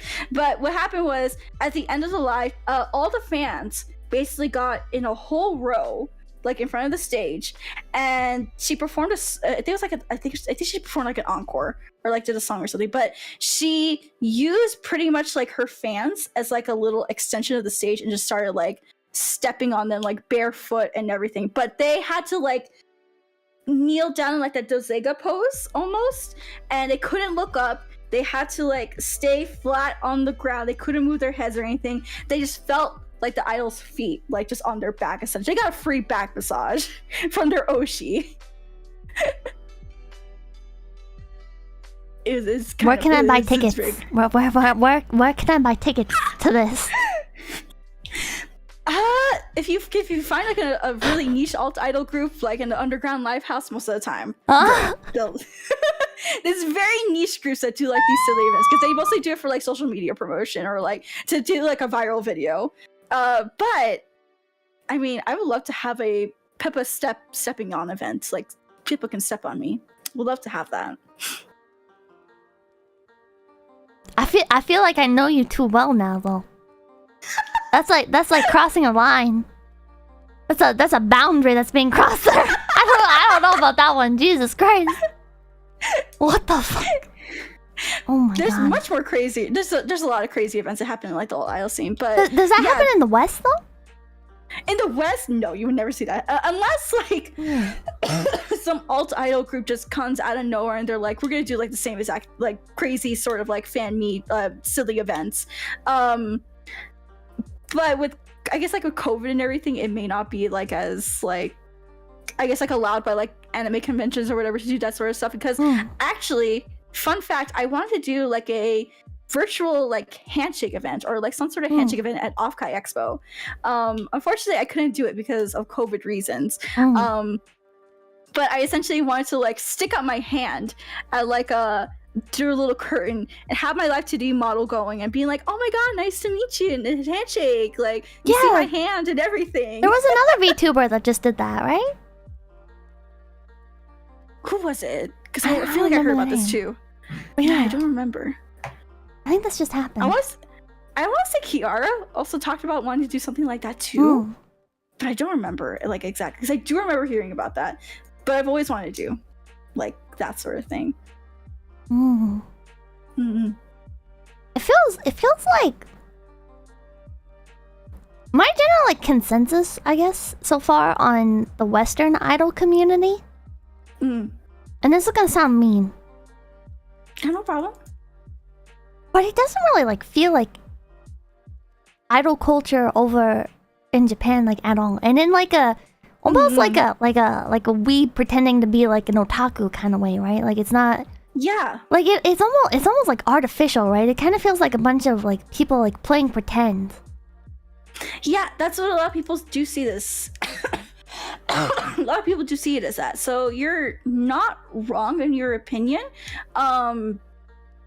But you know, like at the end of the day, you know, I still do consider them performers, no matter what they may identify themselves at. And but like in the way that a kid does a talent show performance, it feels like not like like these aren't like trained performers. They're not like like it kind of like, I mean, I've seen some videos. It kind of feels like it's like the quality of like when you go to a cafe, right? And you might have your good local guitarist playing, or you might have the guy who wants to be in a rock band someday kind of guitarist, right? Where it's like there's just not. No, I get it. Yeah, we're definitely still far off because like idol culture really started like in the 70s. You can borrow facts to 60s if you want to go like in Japan. So they've had so much time to like develop like what it is today. Now versus us, technically that started like very early as the late 2000s. So yeah, we're pretty much mimicking like not only a whole culture, but we haven't grown to like a sort of like in our like finding our own way and taking it as serious, because this is actually something I have brought up like even as like a VTuber. It's like I really wish that like idols here took things seriously. Like, you know, they would go out and get like, you know, the singing and the dance lessons and everything. But again, most of these idols are very self-produced. They do a lot of like DIY, sort of like that doesn't mean anything though, right? Like, I mean, DIY, if you're like, oh, well, it's bad because it's DIY, like, that's just like a cope, right? Because, I mean, you have access to the internet. If you can go to these events and shit, you know how to go on YouTube and take, like, online lessons, right? Like, yeah. Like, all this shit is free. Yeah, no, that's exactly what I'm getting at. It's like, I wish that, you know, they just took it up a step further than what they're doing, because I feel like everyone is just very comfortable where they're at right now, and there's no one really honestly pushing like this whole community to do better. And I even tried to, like, you know, try to convince people like, hey, you know, what we're doing is like super good and everything, but I think we could take it a step further. Let's try to, you know, like foster growth and foster, you know, like I guess like healthy competition, because you know, if you see like a better group out there, you're gonna be like, oh, okay, I want to like try to, you know, be better than them. Why? There's not really that, honestly. Why do you think that is? Is it because of the lack of healthy competition? Is it because people are like success is just so, I guess, relatively easy to obtain comparatively in the Western idol sphere? Like, so I feel like it's a sense of like we're still a niche community as well.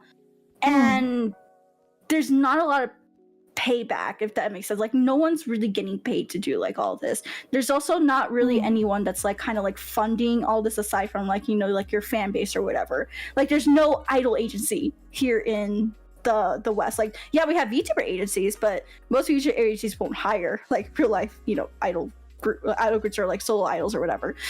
Yeah, there's basically no demand, pretty much. So a lot of people kind of like get stuck in like this sort of like, okay, well, this is working, I'm gonna stay like this because it's working for me, and they're not kind of like pushed to do a little bit better because they know that there's like not really that much of a scene or interest out there.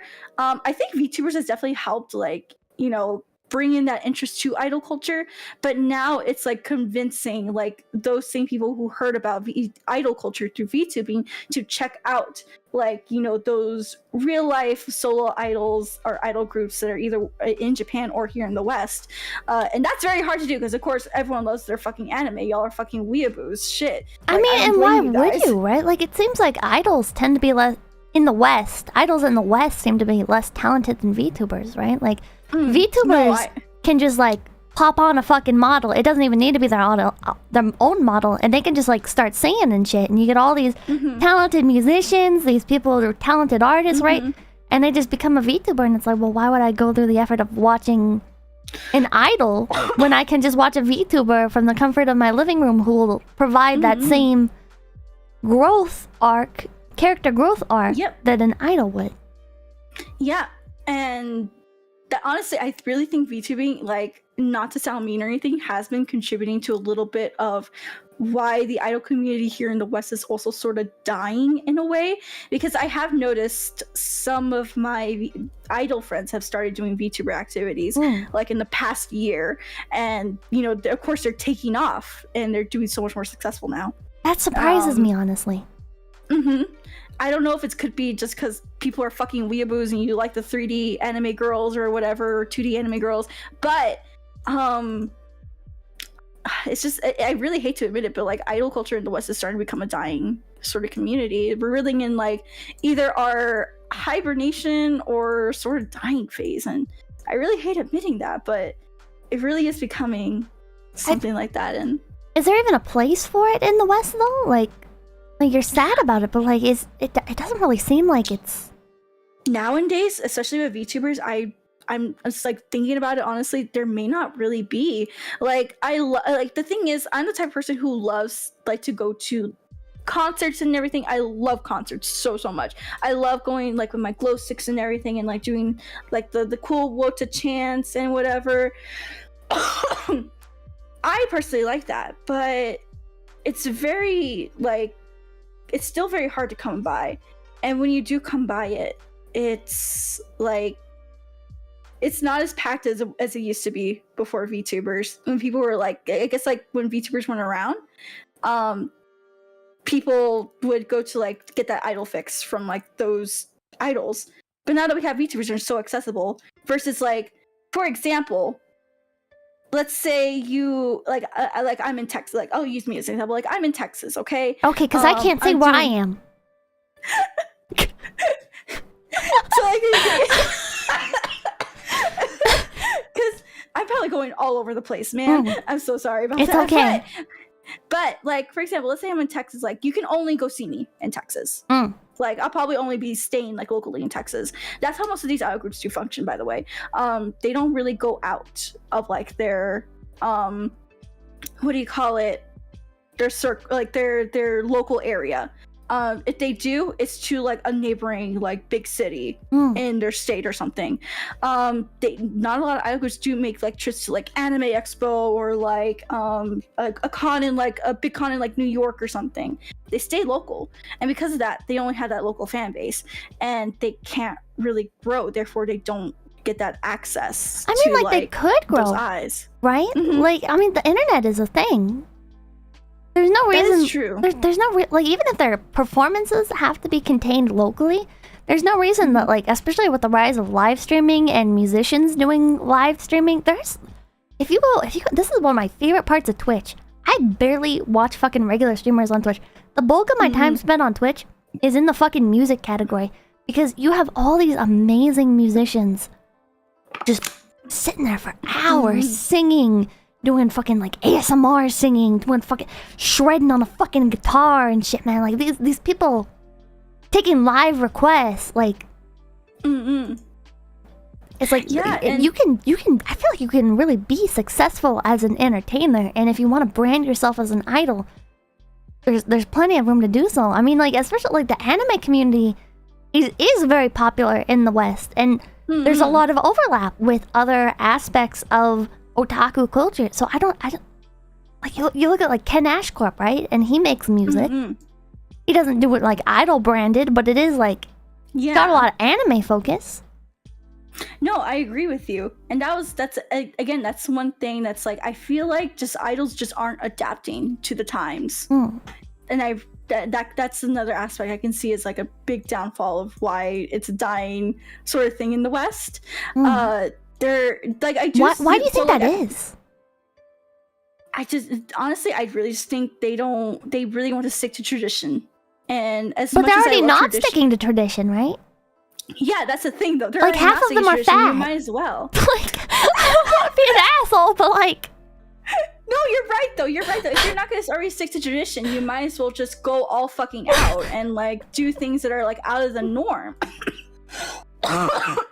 By the way, based. Anyways. I'm not trying to like body shame or whatever, right? But it's like they're already not adhering to like Japanese idol culture. No, I agree with you. Again, that's part of the reasons why I'm not considering doing like 2.5D idol activities because I want to meet that standard. Anyway, we're not gonna go on that tangent again. but like yeah, I really wish that they could just adapt to like, you know, like you could still be a cool girl group. You could still be a cool like singer soloist with like some idol like inspiration sprinkled in.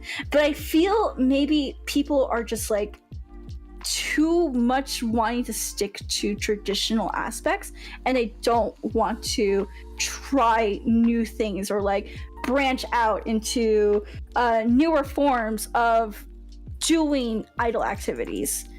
And that's what's holding them back, honestly. Because like at the height of the pandemic, I do remember. This sounds like a cope. Is it a cope? I think it's a cope, man. I really like this is. Maybe I just have a negative bias because I do like I've been trying to present like unbiased and stuff like. But like I have seen Western idols, right? I have had like experience with them. I have seen Western idols at doing performances, and then like Pixie Terry has existed in my brain Pixie since Terry. the dawn of time. But Yes. it's like it almost feels like it's like an easy way to get attention. So there's no nobody wants to like bother adapting or improving because it's like it's easier to just like show up to these small local conventions where nobody has any fucking standards, and if somehow somebody is even better than you when you lose your spot, then it's like that almost like fuels your narcissism, right? Like it can be like, well, that fucking bitch Nyaru didn't fucking pick my group because she fucking hates me because I'm so successful or I'm so much prettier, whatever. You know, it's like it almost feels like big fish, frog pond, big fish / frog, small pond. It's like it's kind of like that, yeah. Like they don't want to leave the frog pond and go out into the wider community, the wider Western otaku community, because it's like the second they do, they're gonna look like shit. To be quite frank, they're gonna be exposed as being subpar. No, I do agree with you. Honestly, I do agree with you. I think you're articulating a lot better than I honestly could, because I am sometimes just very honest, just to say it like kind of honest, because the reason being is because I pretty much have said a lot of the same things that you have. It's just a lot of those people are like, no, how dare you? We're just doing this for fun. You can't tell us what to do. But then they go like cry when they don't get as much like attention or as much like, you know, notoriety for doing like the idol things. It's very much, dare I say, it's self-destructive as well. Like, because dare someone like how dare you, like, you know, give us feedback, I guess, especially when it's got egos. Like, this is, yeah, it's the ego, honestly. It really is. I've encountered so many idols with egos that just like kind of get stuck in their own ways, and they end up also crying that they are not successful. But then they have a defense all the time where it's like, I do this for fun. How dare you give me honest criticism? You know, it's just for fun. That's honestly, that's always been a defense I see whenever someone... that's a common cope. It is a common cope. And honestly, it's not becoming, it's been my least favorite like reason for someone doing idol culture or like idol activities, is that it's for fun. That really damages like a lot of perspective of people looking in, you know? Yeah. I don't know, people, man. I don't fucking like the idol community in the West. I've grown distant from it for reasons. I stay in my own lane. It feels like maybe I'm biased, right? But it just feels like VTubing is like the logical succession to it. Like there, No, I agree. don't feel sad about like idols dying off, right? Because it's like, or maybe like streamer culture as well. Like I just don't see why anyone would want to focus on like their local idols or whatever when you can find somebody infinitely more talented on like twitch.tv, right? In like the music tag. Yeah, no, I agree, honestly. Like, so what makes you sad about it leaving or dying off? I think I'm just old. Oh. I'm a boomer. I'm a boomer who's just stuck in her old ways, and really just wish I can go back sometimes to like the good old days where things were, you know, not, I guess, like I talked when we were just like all doing this and we were not caring, I guess, like about what people thought and everything. It sounds like you did care about what people thought though. Like everybody did. Yeah, no, we did care. That's the thing. Like it actually seems like ironically, I feel like the fucking Western idol community is way more toxic than like the Japanese idol community, and that's gonna be like a fucking hot take, right? But like at least over there, it's because of like capitalism, right? It's like gotta make that fucking money. Yeah. Gotta make the money, but here which I think makes sense. Like that's a logical reason to be toxic. Versus over here, it's just egos. yeah, you're just egos. You're not even making money 95% of the time. And just attention again, wars. Yeah, pretty much. I have to agree with you, honestly. I have a lot of what you've been saying, honestly, is things that I have either said already or have just thought, like, in the back of my head. But I'm just so scared to kind of say it because people are fucking ruthless, okay? People, like, the minute you give them, like, this sort of hot take or anything, they will just come after you and, like, cancel culture you, essentially. Like, they will Twitter mob you. So, like, I really appreciate you helping me get out of, like, that sort of, like, I'm just gonna keep my mouth shut sort of thing, and you being honest with it, because this is a lot of what, like, I personally been thinking as well. It's just I'm afraid to say it. Yeah, never apologize. Like Chad's saying, never apologize. You know, if people come after you, you know, like, fuck them. Whatever. Yeah. They can die mad. I'm working on doing my best, and honestly, this is helping so much. I'm glad. Honestly, like, if the fucking Twitter idol community, they're like, you fucking said that the fucking Love Live cosplayers are not real idols. You fucking said that fucking Western idols are fad or whatever. You're a failed idol. You can't, if you went to Japan and tried to be a real idol, you'd probably be laughed out the door. All right, like, I'm not taking criticism from you. I'm just not. You're a LARPer. It honestly, like, maybe I'm like a purist or whatever, but I'm not even hardcore into idol culture, right? It's just like, if these people actually went to fucking Japan and tried to be idols, they fucking wouldn't, right? They're gonna be laughed out the fucking door. They're not taking it seriously. They're not maintaining their image. They're not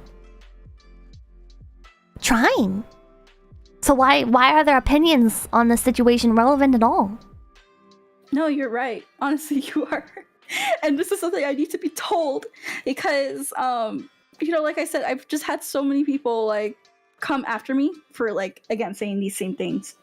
And it's gotten me so scared just to be, like, I guess, like, open and honest about these sort of aspects. And I hope that, you know, I can just grow out of that and be more open and honest. But it's just like, no, you're 100% really on the spot on this.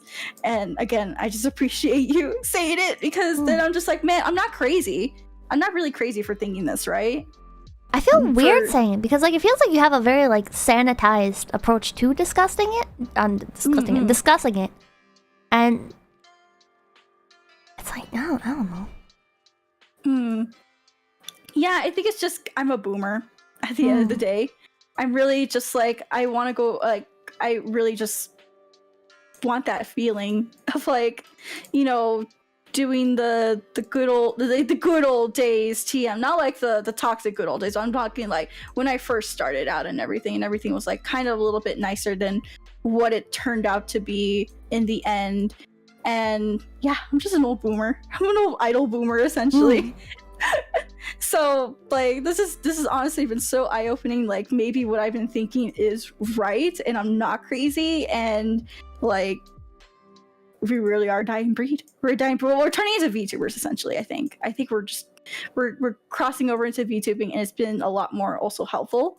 Because I like to think some of my friends would do so much better as VTubers, and I even try to convince them, like, hey, you should try out VTubing. I think like you have a really good singing voice.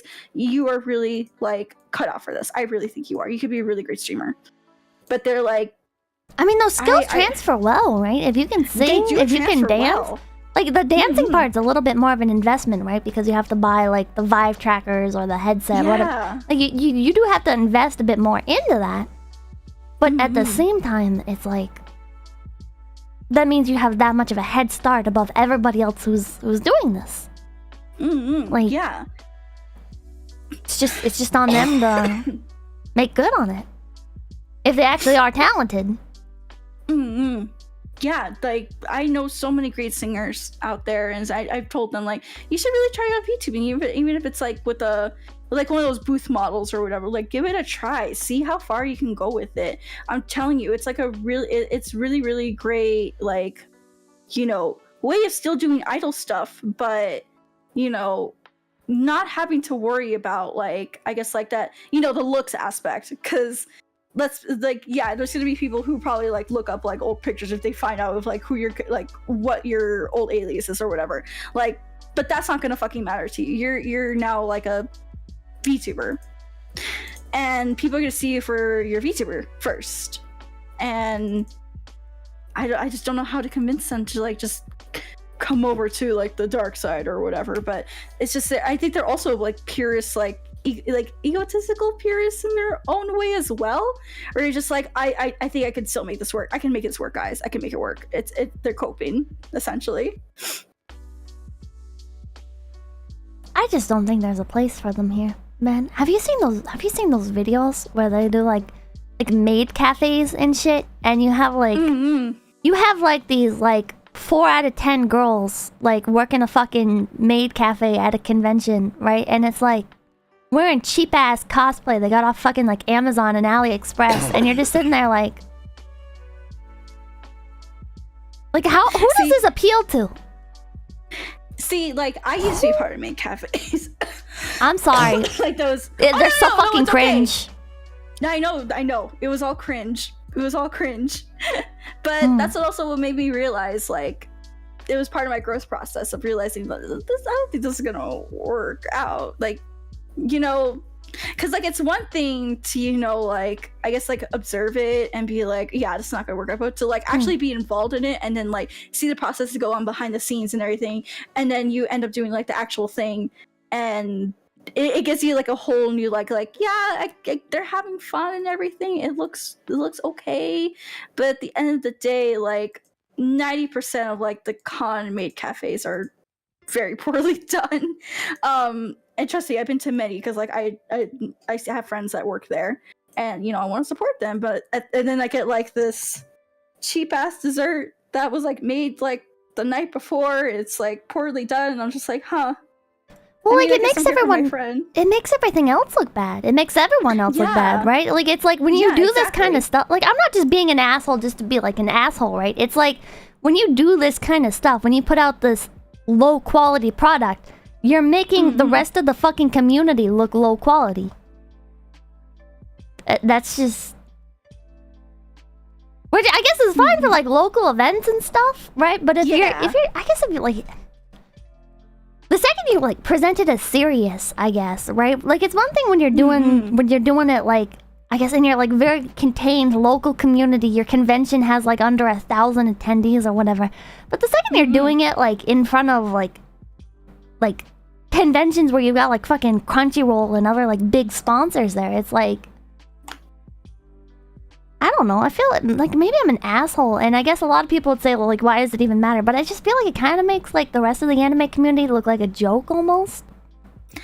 I can see that, honestly, because like I said earlier, like some cons would not take idols seriously because they just didn't know what they were doing and they looked like amateurs to them. Yeah. When they can get like a local band that that you know does a much better quality performance and you know brings seats, and maybe they have like their image like put together and everything, you know. So wow, excuse me, sorry, COVID cough.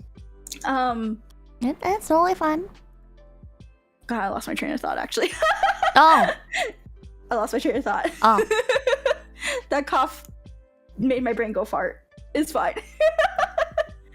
But we were talking about like sponsors in the anime community and like people. Okay. So I remember now. Being embarrassing. Yeah, like, cause like you know how I say earlier, like when you're an idol, you really need to think about like your image. You need to think about your brand and everything. Like, that all goes hand in hand for like every other aspect of like you know the anime community, con community.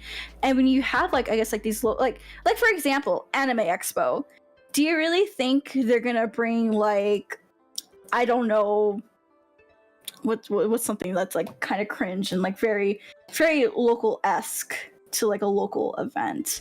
Like, okay, so for example, like an artist, are they gonna bring like maybe like a first time artist who's like selling I don't know, like, I don't want to say scribbles. That sounds so mean. I'm not that mean. Are you putting a mask on me?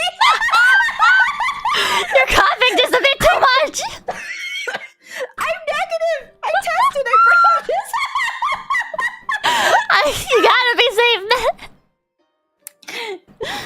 You know what? A plus. I love the what do you call it? The protection, whatever, the mask. I don't know. What? I don't even know what I'm saying anymore. It's that COVID brain damage. I don't want to give you it. Okay, yeah, don't. I don't want it. Not. No, I want the COVID brain damage. Trust me, it's been such hell. PPE. There you go. Thank you, chat. PPE. Yeah, that's for you. Like, thank you. I appreciate. Pippa you can taking keep care that. of me. Yeah. Oh my god. Thank you. Thank you. I'd sign it, but all I have is a Sharpie, and I don't need you high by the end of this. How do you know I'm not already high? Oh, you might be. It might be. High on Sharpie fumes? I mean, it's Colorado. Pretty much the air is weed. Oh, I'm so sorry. I know. I'm so sorry. It smells like skunk all the time. I'll be real with you. No, thank you. Yeah, I stay in my house. I have my air purifier. I'm gonna stay safe in here. Anyways, God, what were you even talking about before I start roasting the state I live in?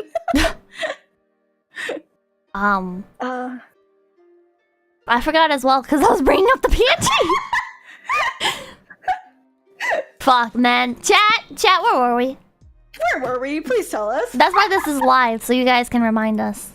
Talking about brand? Talking about brand. Oh, brand. Okay. Brands. Trying to get my train of thought back. Oh, she's fucking dead, chat. Yeah, I'm fucking dead. Oh my god.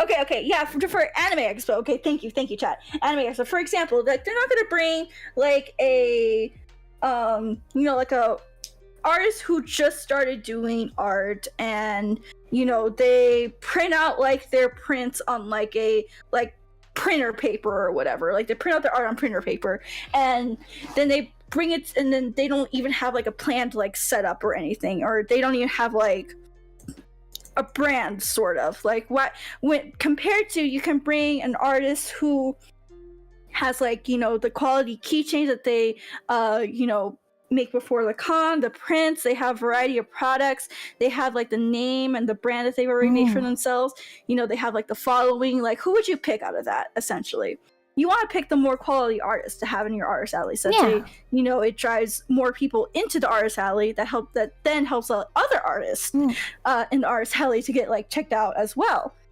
Which is like, it's just like a sad reality, right? Like, it'd be nice to give everybody an opportunity, but it's like you want more people in your venue. You want more brands coming in to potentially sponsor your venue. Like, that's why you don't do first come, first serve with anything in life. Because it's like, it's just like, if I did first come, first serve with my streams, right? Like, I might get fucking people in here who just want to troll.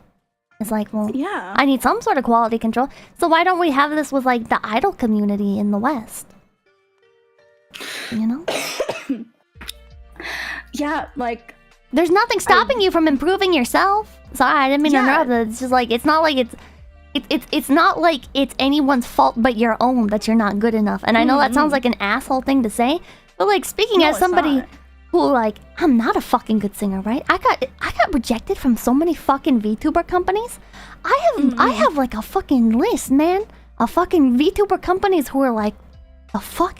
You can't sing, you can't dance, you have no voice acting, you're a fucking nobody. Like, what the fuck?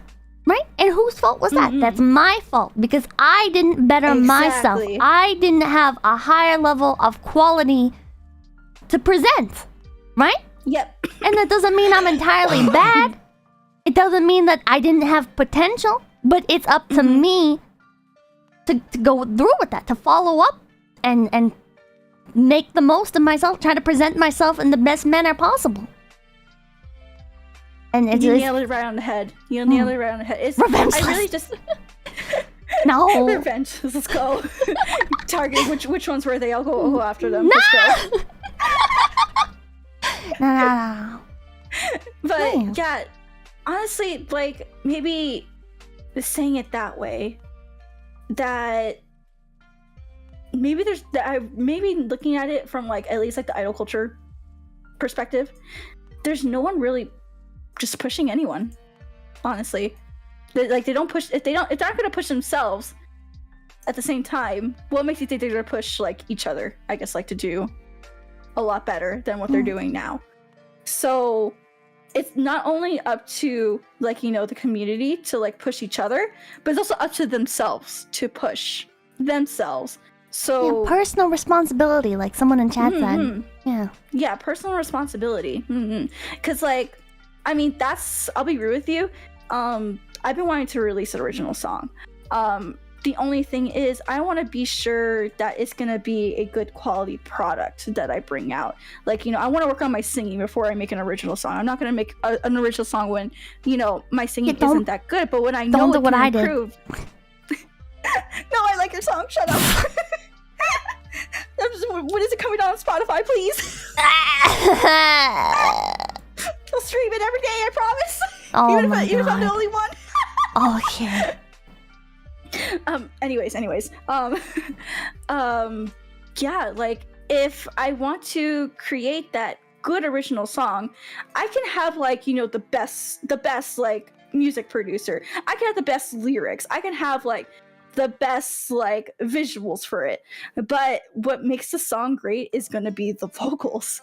If I'm not up to par with where I want to be with that vocal, I'm not going to release it essentially until I get to that point where I'm comfortable and I feel like I can actually record it. I understand what's going on and, you know, a good understanding of the process of what goes into like recording an original song.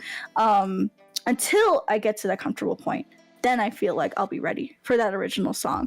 But I mean, there's no reason you can't do it now, too, though, right? Like, it's like if you have limited resources that like you can invest, then it does make sense to wait on it. But at the same time, it's like there is no shame in shooting your shot as well.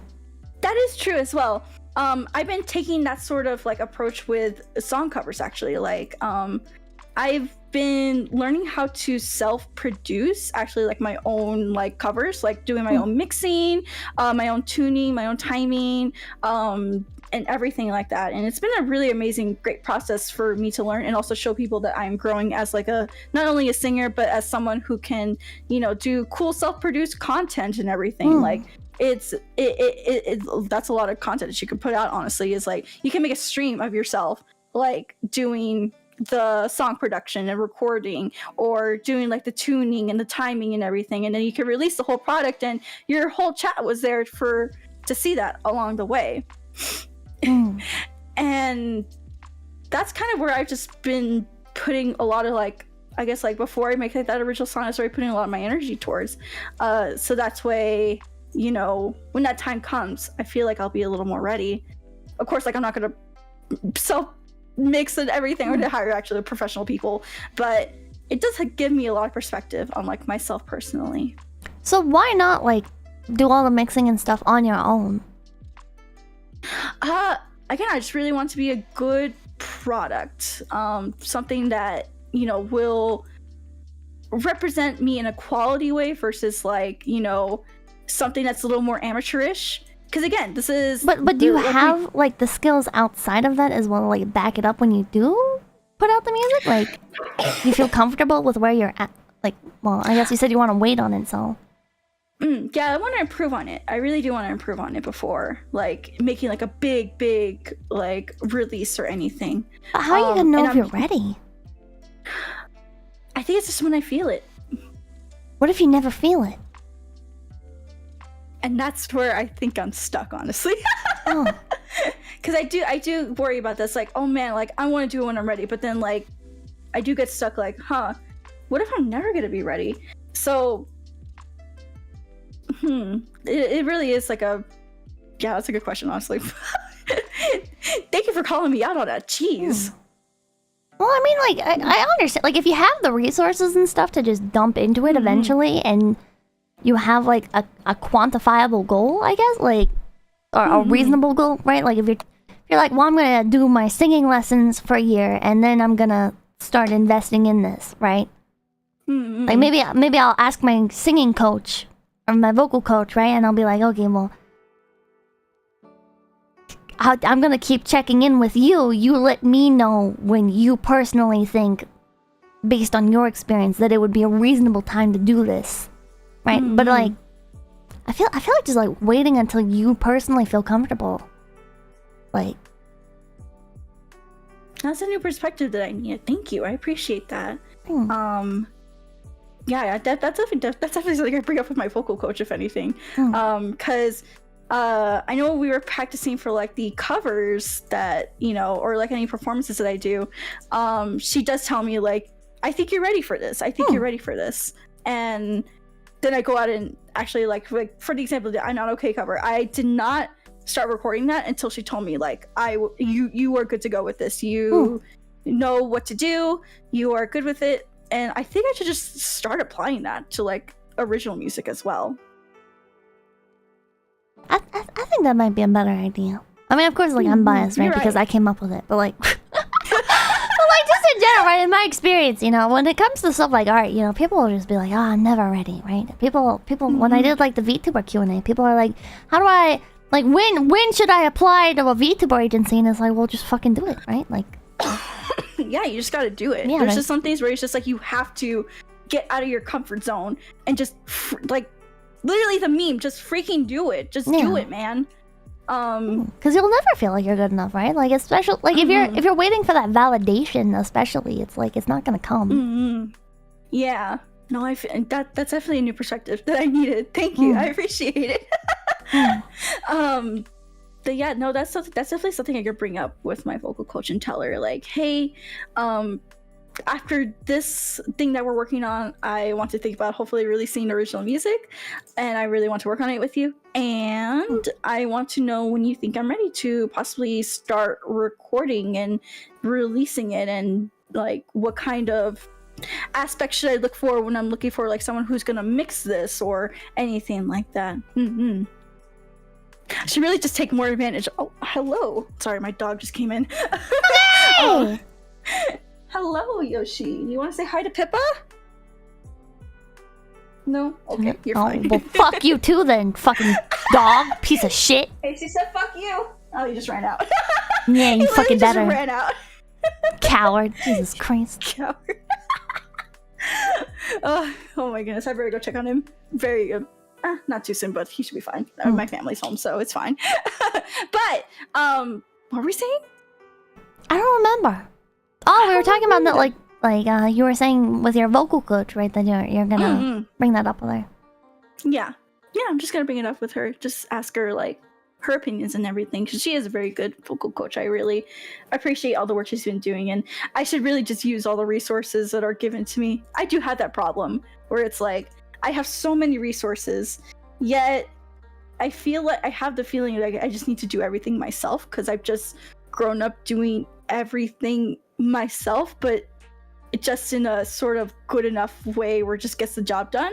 So having an external person to be like, hey, like you can do better, or hey, this kind of sucked, but we can improve on this, or you know, being like, I'm here for you, we can do this like together. It's so helpful. I'm glad you have that. I hope you have that too. I guess kind of like my gen mates, right? Like, I don't have I don't have a vocal coach anymore, but I'm glad your gen mates are there for you. You definitely deserve that. Oh, you don't deserve shit in life. Nobody does. But thank you. No, you're very sweet and genuine. I'm always like, no, you are. Like, I know, like. You like to put up like the like. I know you have like the very hello. Okay, my dog's back. He's hello, to, dog. Like, back me up on this. He's backing me up on this. No. He's come to talk shit. Come on, dog. Let's fight. Let's fight, dog. Come on. I've got a bottle. I got a bottle of pink juice. You don't know if it's Pepto or euthanasia. Fuck around and find out. You hear that? You better not mess with her, okay?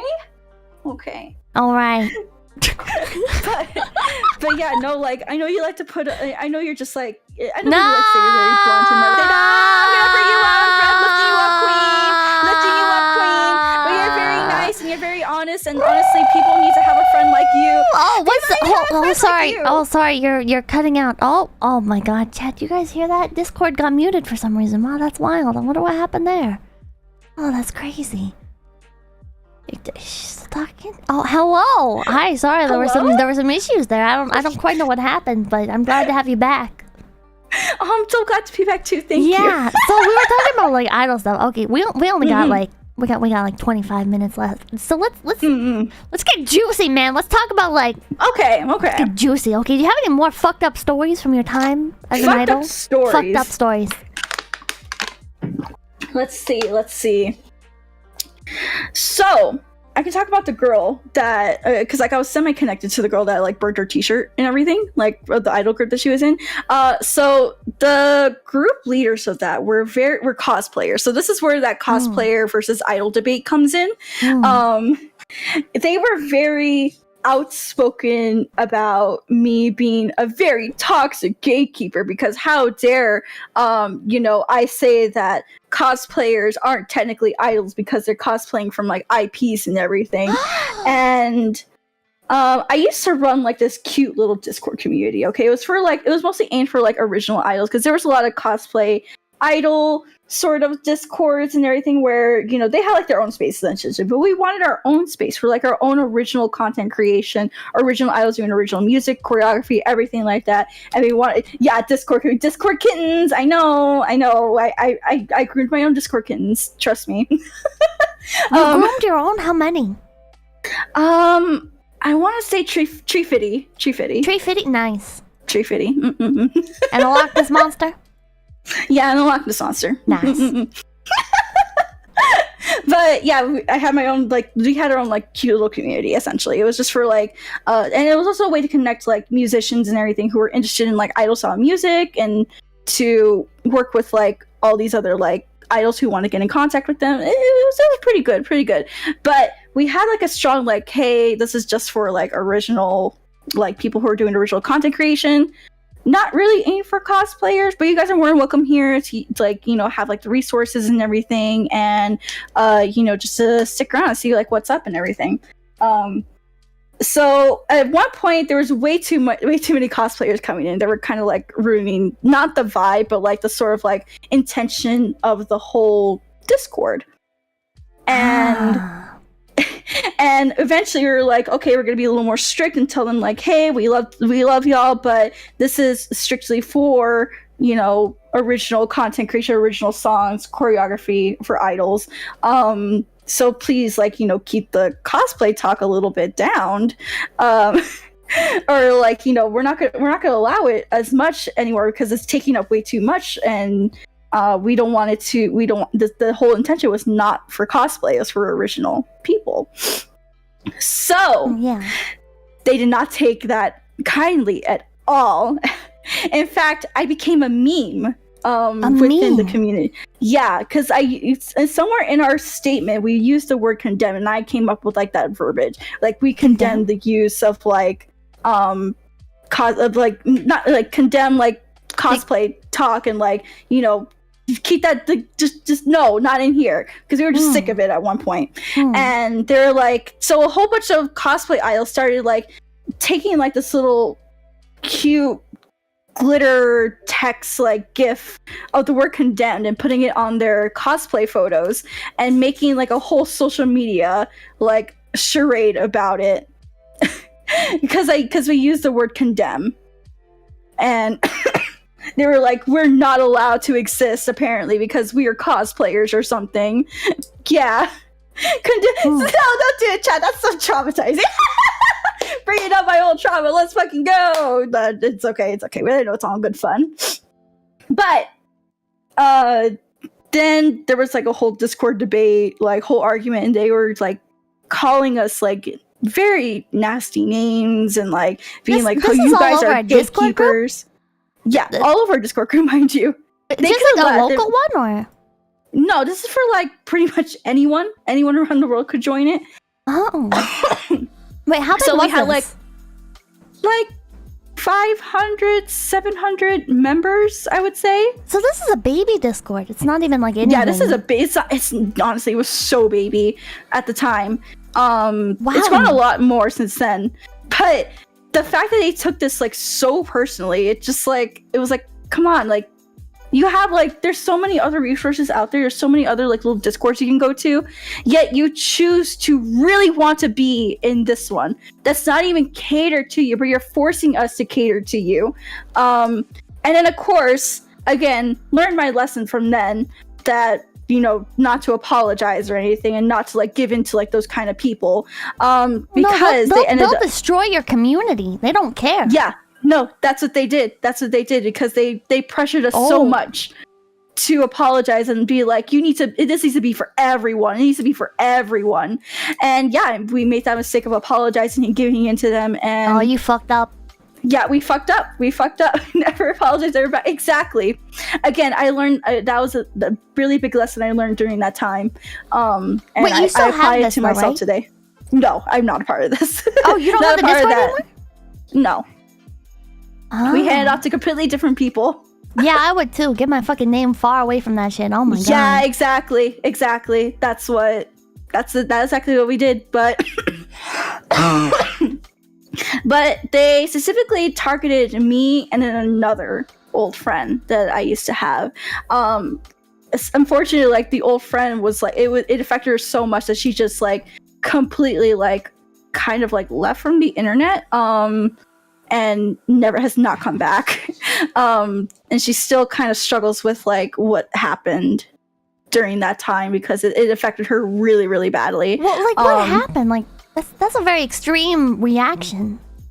They pretty much like would go on CGL and pretty much like try to stir up any sort of shit that they had. It was pretty obvious, of course, that it was them. So, you know, but my friend also made the mistake of going onto CGL and being like trying to defend herself, and I told her that's not the way of going about it, sis. That you shouldn't be doing that. You shouldn't be going on there and anything. I learned that way before her, not to just react to like those kind of people on the boards or anything. But she didn't. She just kept like kind of self-destructing and apologizing and trying to explain her reasoning behind everything. Eventually I just stopped giving a fuck and I just fucking left. That's the reason. What do you call it? I started excluding myself from there. I just stopped giving a fuck. I did not want to be associated with like stuff like that. But it did affect me because like they would kind of scrutinize every word I would say until the point I left. Well, no like shit. They're anonymous. Yeah. Like what? Oh no! Like those girls, they would still do it. Like they would still come to the Discord and scrutinize every word that we would say. Oh, they're shit and then, like, if we, I mean, probably throwaway accounts. Yeah. But yeah, honestly that's the reason why I am just like, that's why I say like I'm sorry or a lot and like or anything like. You know, I'm just very careful about what I say because I now understand that, like, yeah, I have like a lot of people like watching me and everything, and I'm very like careful and I'm very like scared about what I say or if it's gonna be taken the wrong way, because that kind of that whole experience kind of contributed to that. But opening up tonight has really helped me, so I really appreciate it. Man, these are the kinds of girls. I bet you fucking $10 they go on Twitter. They're like, oh, I'm scared to make phone calls, right?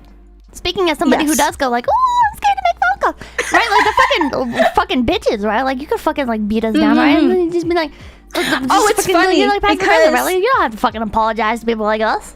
It's funny because they would try to like, you know, they would act tough and be like, oh, if I see this girl at this con, I'm gonna go up to her and like beat her up or something. And of course, yeah, they would never right. go. Allegedly they would do that, but yeah, right. Like I doubt you would do that. And it's funny because like, I'm pretty sure I saw one of them at like one of the cons like near them. I'm not too sure if I did or not. I don't even know.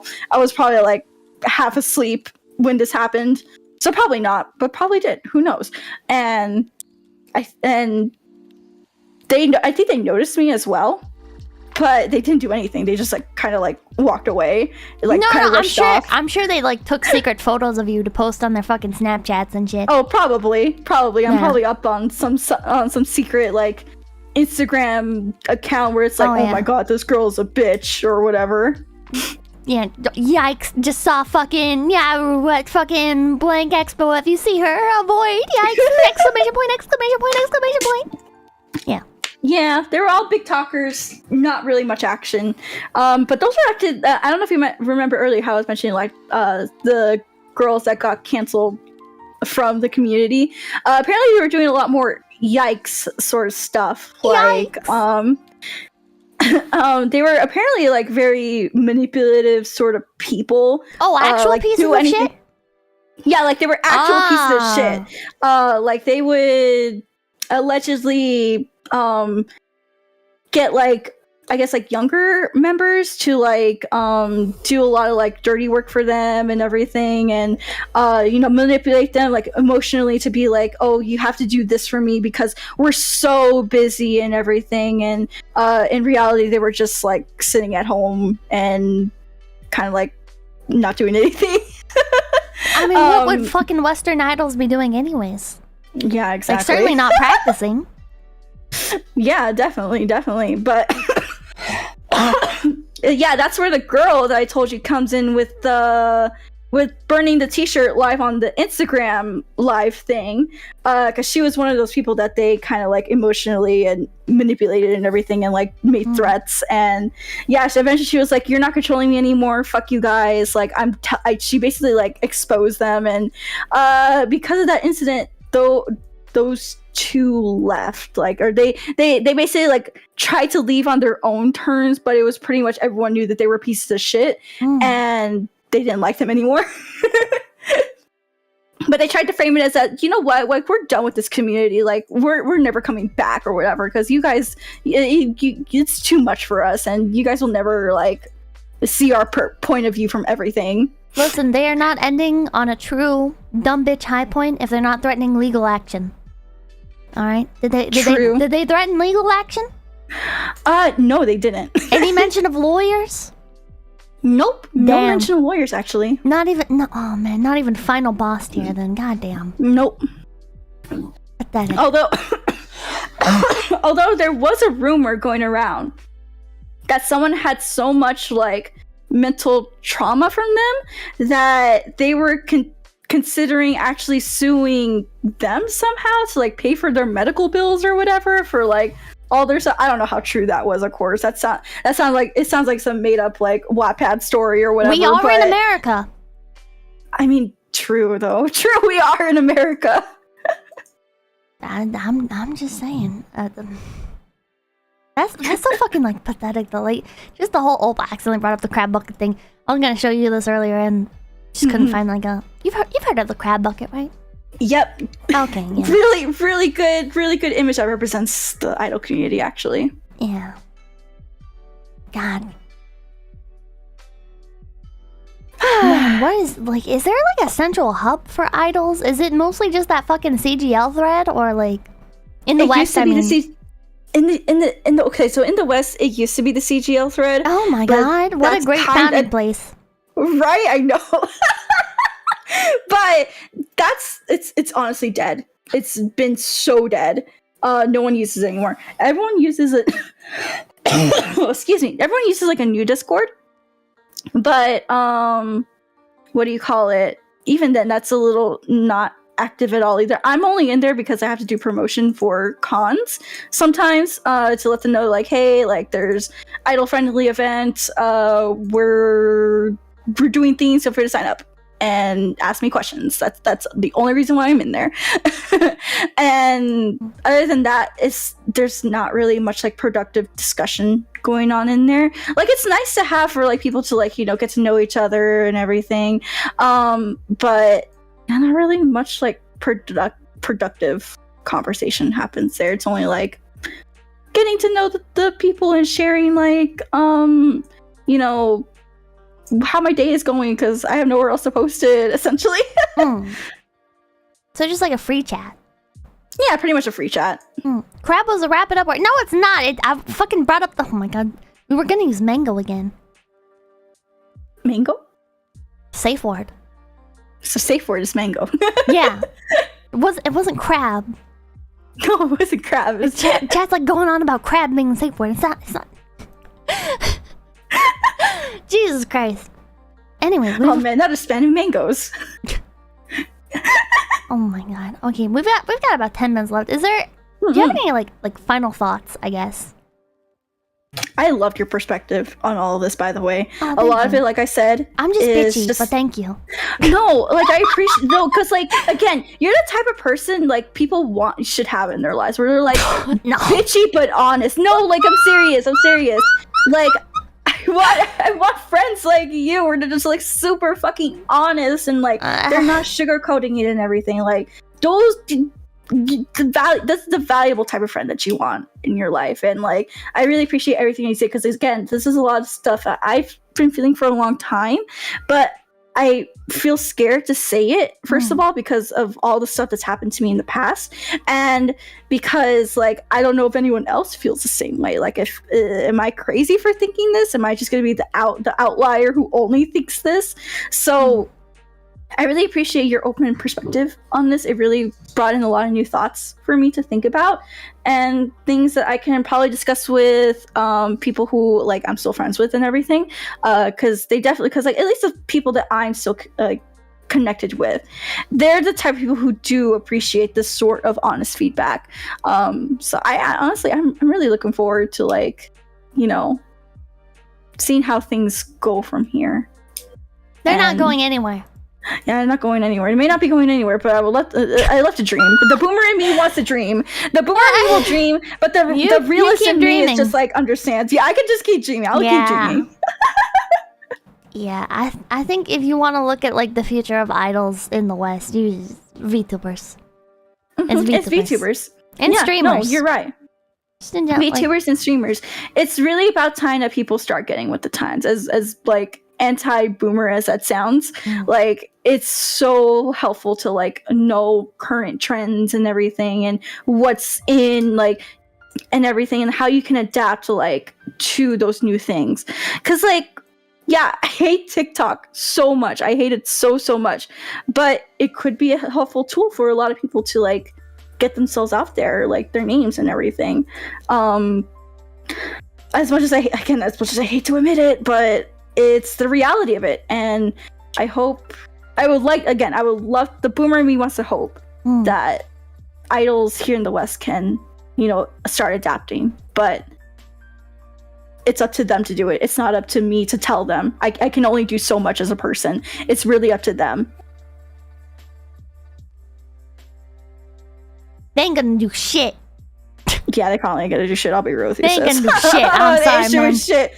Again, the boomer really wants to hope. If they were gonna do shit, just like, they would have already done shit. All right, there's a reason we don't see any like fucking.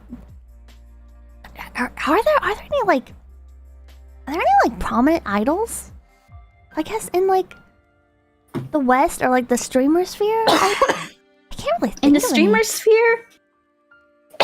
Excuse me. Like anime community in the West. Not really, honestly.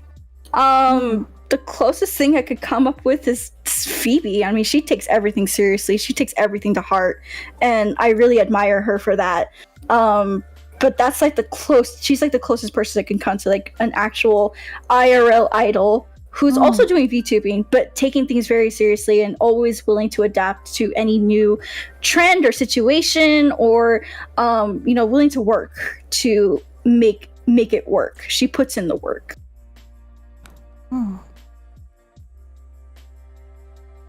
Even then, like, she I think she does a great work and everything, but she's not like top of the industry or anything either. Like, no, she's not really like. But I guess because there is no compared to real everyone industry. else. Yeah, there is real industry, but like compared to everyone else, she is really like the top person that I would think of. Yeah, I saw the stuff she was doing at Offkai. I thought that was really neat. She's very great. Shout out to Phoebe. Y'all should go check her out. All right. Well, was that a good chat? Was that good? Did you enjoy that? Do you have any like closing statements or anything? Yeah, no, I just want to say thank you so much for letting me talk about this and having your honest opinions about everything. I was honestly very nervous coming into this because I just get pre-stream jitters and everything. But I was especially nervous about how chat would react to everything. But I'm happy to see that most of y'all really, really enjoyed it. And I really just want to thank you guys for coming out and listening very closely. And hope that you guys can enjoy some idol culture with us, whether it be as a Western idol. I know that's probably not possible given what we've talked about tonight, but as us as VTubers, I want to work hard to be a cool, amazing idol and still work hard to like improve myself and everything. And yeah, I know Pippa feels the same way too because she is an idol. No, I'm not an idol. Jesus Christ. Maybe in the ironic sense where it's like the juxtaposition or something, right? But not like... Yeah. Jesus. Anyways. Okay. Yeah, thank you. Would you like to... I sometimes do karaoke duet at the end of class. Do you wanna do one? Yeah, would you like to do one? Fuck yeah. Fuck yeah. I don't know which song. Chat sang my song, but like I only have the version of it uploaded on YouTube that is like it already has like singing on it, right? So I was gonna ask you actually, like, do you happen to have the instrumental to it? Because I totally don't want to make a cover of it. I mean, I'm gonna upload. I was thinking of doing like a karaoke version, but I just need to like get off my ass and actually get off your ass and do it. Yeah. Do it. You gotta do it. Yeah. I don't know how to make like a karaoke video other than just like putting the lyrics on screen. Maybe I'll do a cop out and I'll just do that. I'll just put the lyrics on screen. That's a lot. That's usually what I see for most stuff, anyways. So I mean, yeah. Are there any other like idol-y songs? Do you know any AKB? AKB 48, like Heavy Rotation. No. According to the fortune. Okay. Okay, what are songs that you do know? Let's start from there. Yeah, she only knows AK-47. Yeah, I don't really know like a lot of like idol songs in general, like by heart or anything. Like I doesn't need to be them, an idol song. Yeah. We could do like Danger Zone. But Oh my god. Take My Breath Away. I'm totally not a Top Gun fan. I'm sorry. Would you be comfortable doing Fanza? I can do Fanza. Okay, I'm gonna send you a watch together link. Alrighty.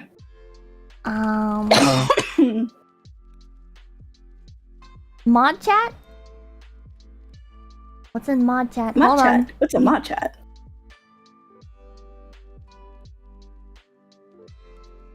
How the fuck did chat already make a karaoke version? Also, it's an MP4. It's not on YouTube, so I don't think I can put it on. Oh. Somebody already fucking made a Hey chat, send it to me, thanks. I guess we could just do a countdown. Yeah, we can do that.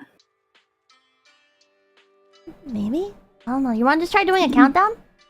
Yeah, we can do countdown. Okay. So fucking cringe, dude.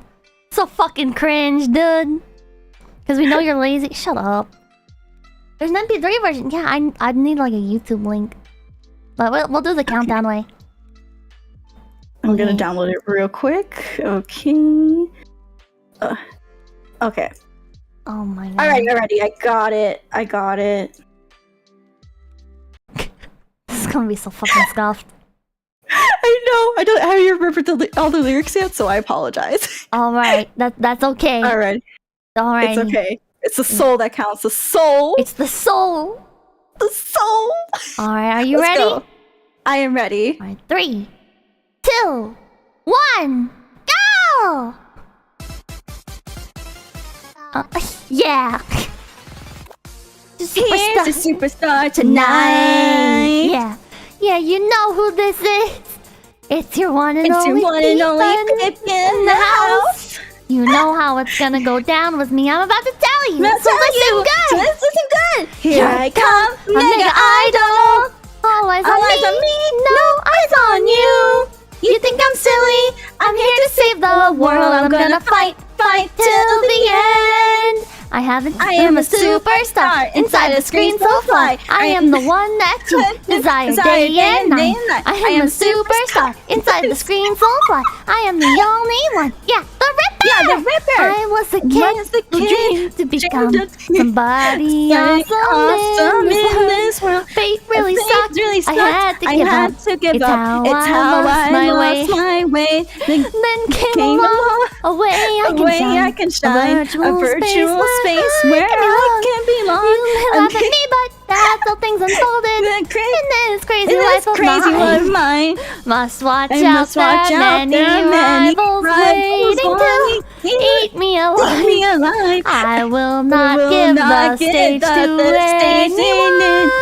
Here I come, a mega idol. All eyes on me, no eyes on you. You think I'm silly? I'm here to save the world. I'm gonna fight till the end. I have intense, bomb, igniting thoughts. They will create shockwaves in your brain. No matter what, the circus must go on. We're in this crazy ride together, you and me.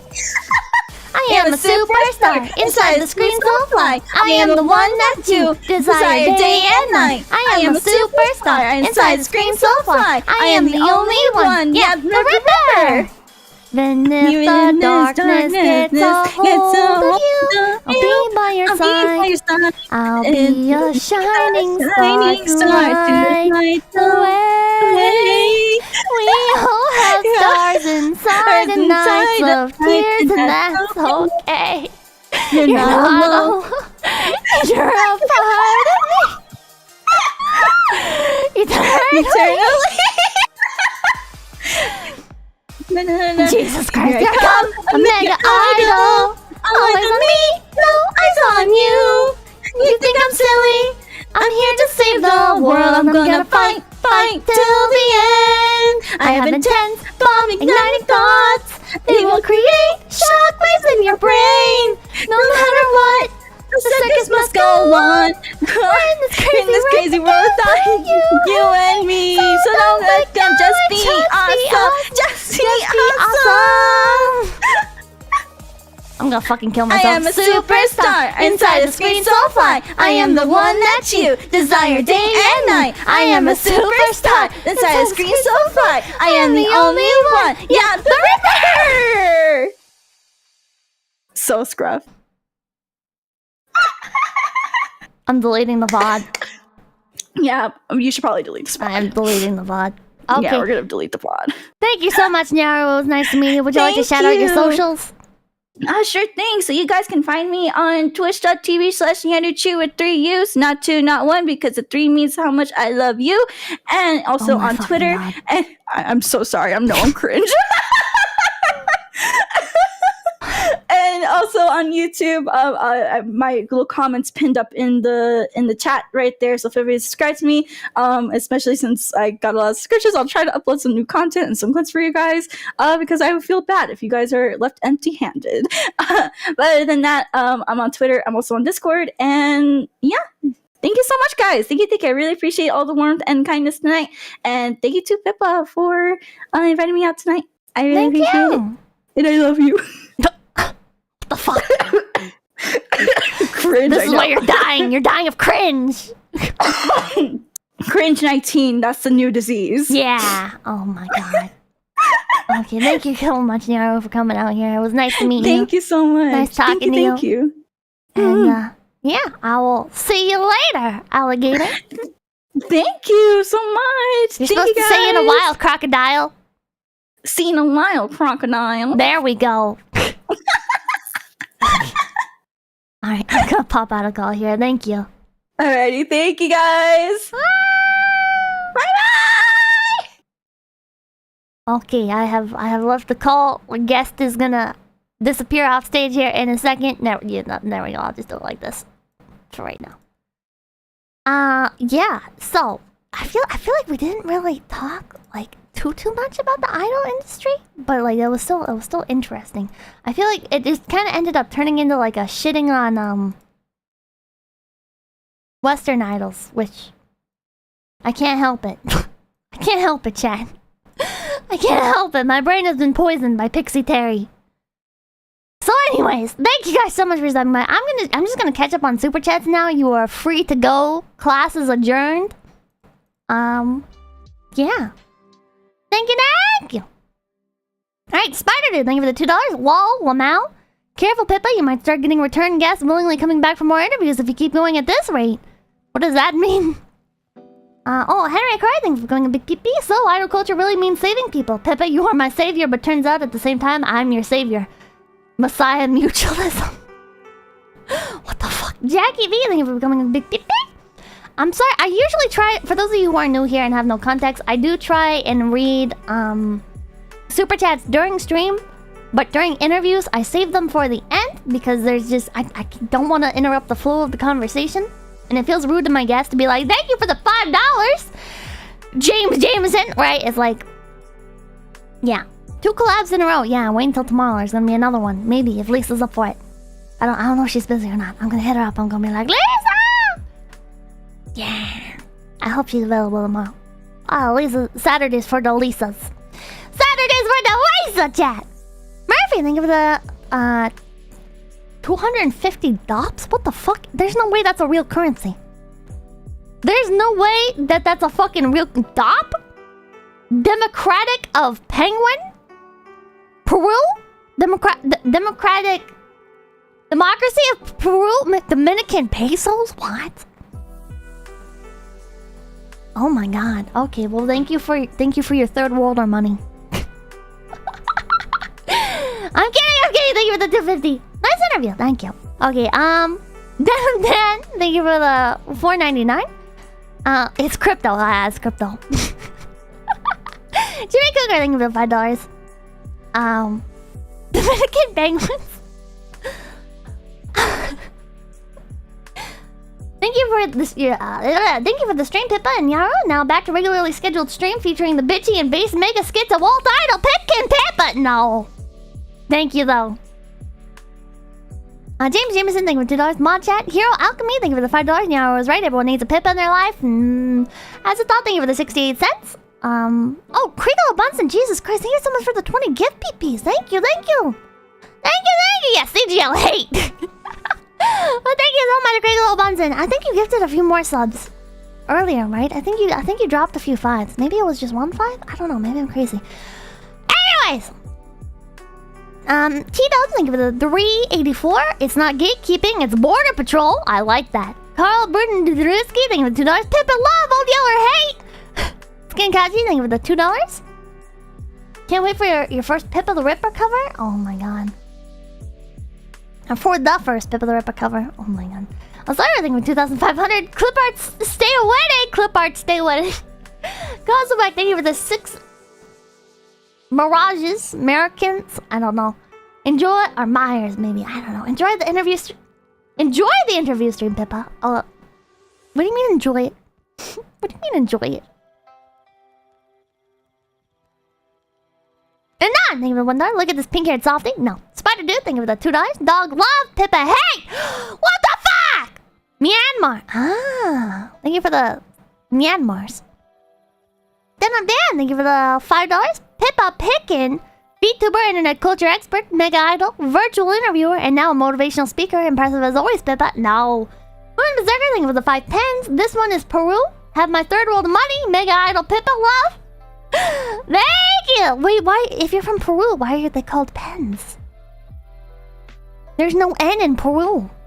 Oh, maybe Peruvian? Yeah, Myanmar? Peru? Peruvians?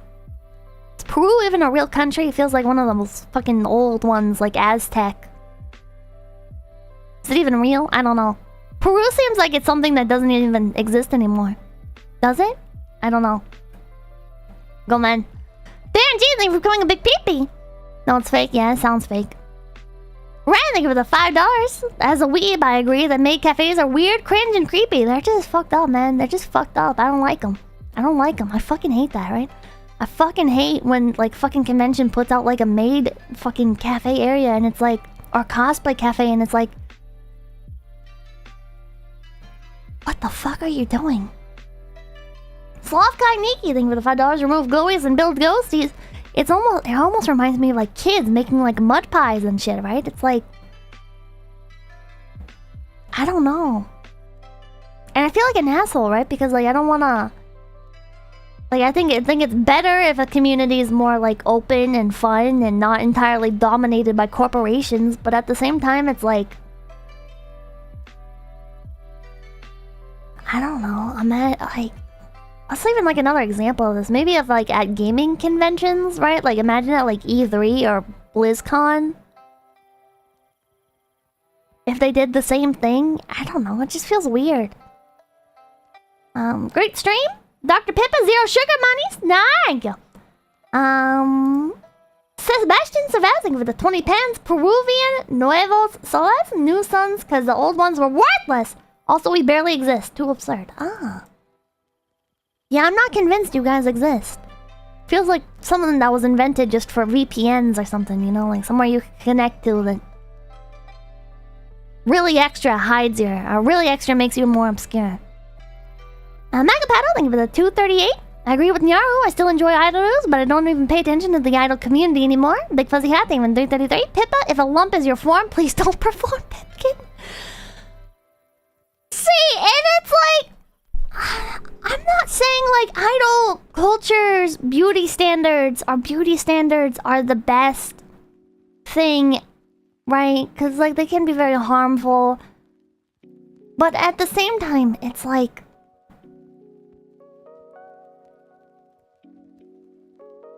I feel like you really need to be able to like make up for it in other aspects. If you don't look attractive, then you need to be able to like provide in some other way, I guess. That sounds even worse, but I don't know. Maybe it's just because like a lot of idol costumes are just very unflattering for like a larger body shape, right? It's like I don't think like idol, because I think you definitely can look nice and be heavier set, right? I'm a big fan of Mei from Overwatch, right? And and I've seen like so many cosplays of her where like they look so fucking good, right? And they're like still like heavier set, still like thicker, right? But I guess it's just like the way that it's presented, right? Versus like a lot of idol costumes, they're just not, I feel like they're just not made to look nice on those body types, maybe. I don't know. Right? It's like...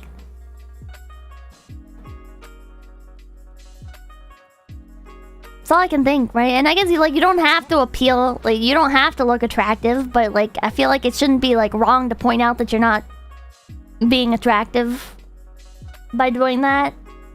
I don't know. You have to dress in a way that flatters your body type, I agree. See, that's what I'm trying to say, right? And I'm not saying you have to wear like super like... I'm not saying like cover up fatty or whatever, right? I'm just saying like the existing clothes were not designed with this aesthetic in mind. Mega Peddling the 1000. JP Idol Beauty Standards is the girl next door look.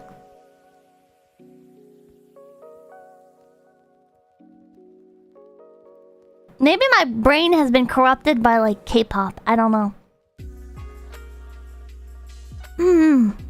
I feel like, or maybe I just think like Japanese people are more attractive, maybe by default. I don't know, but I feel like they still look way better than like I feel like Western idol groups just don't look.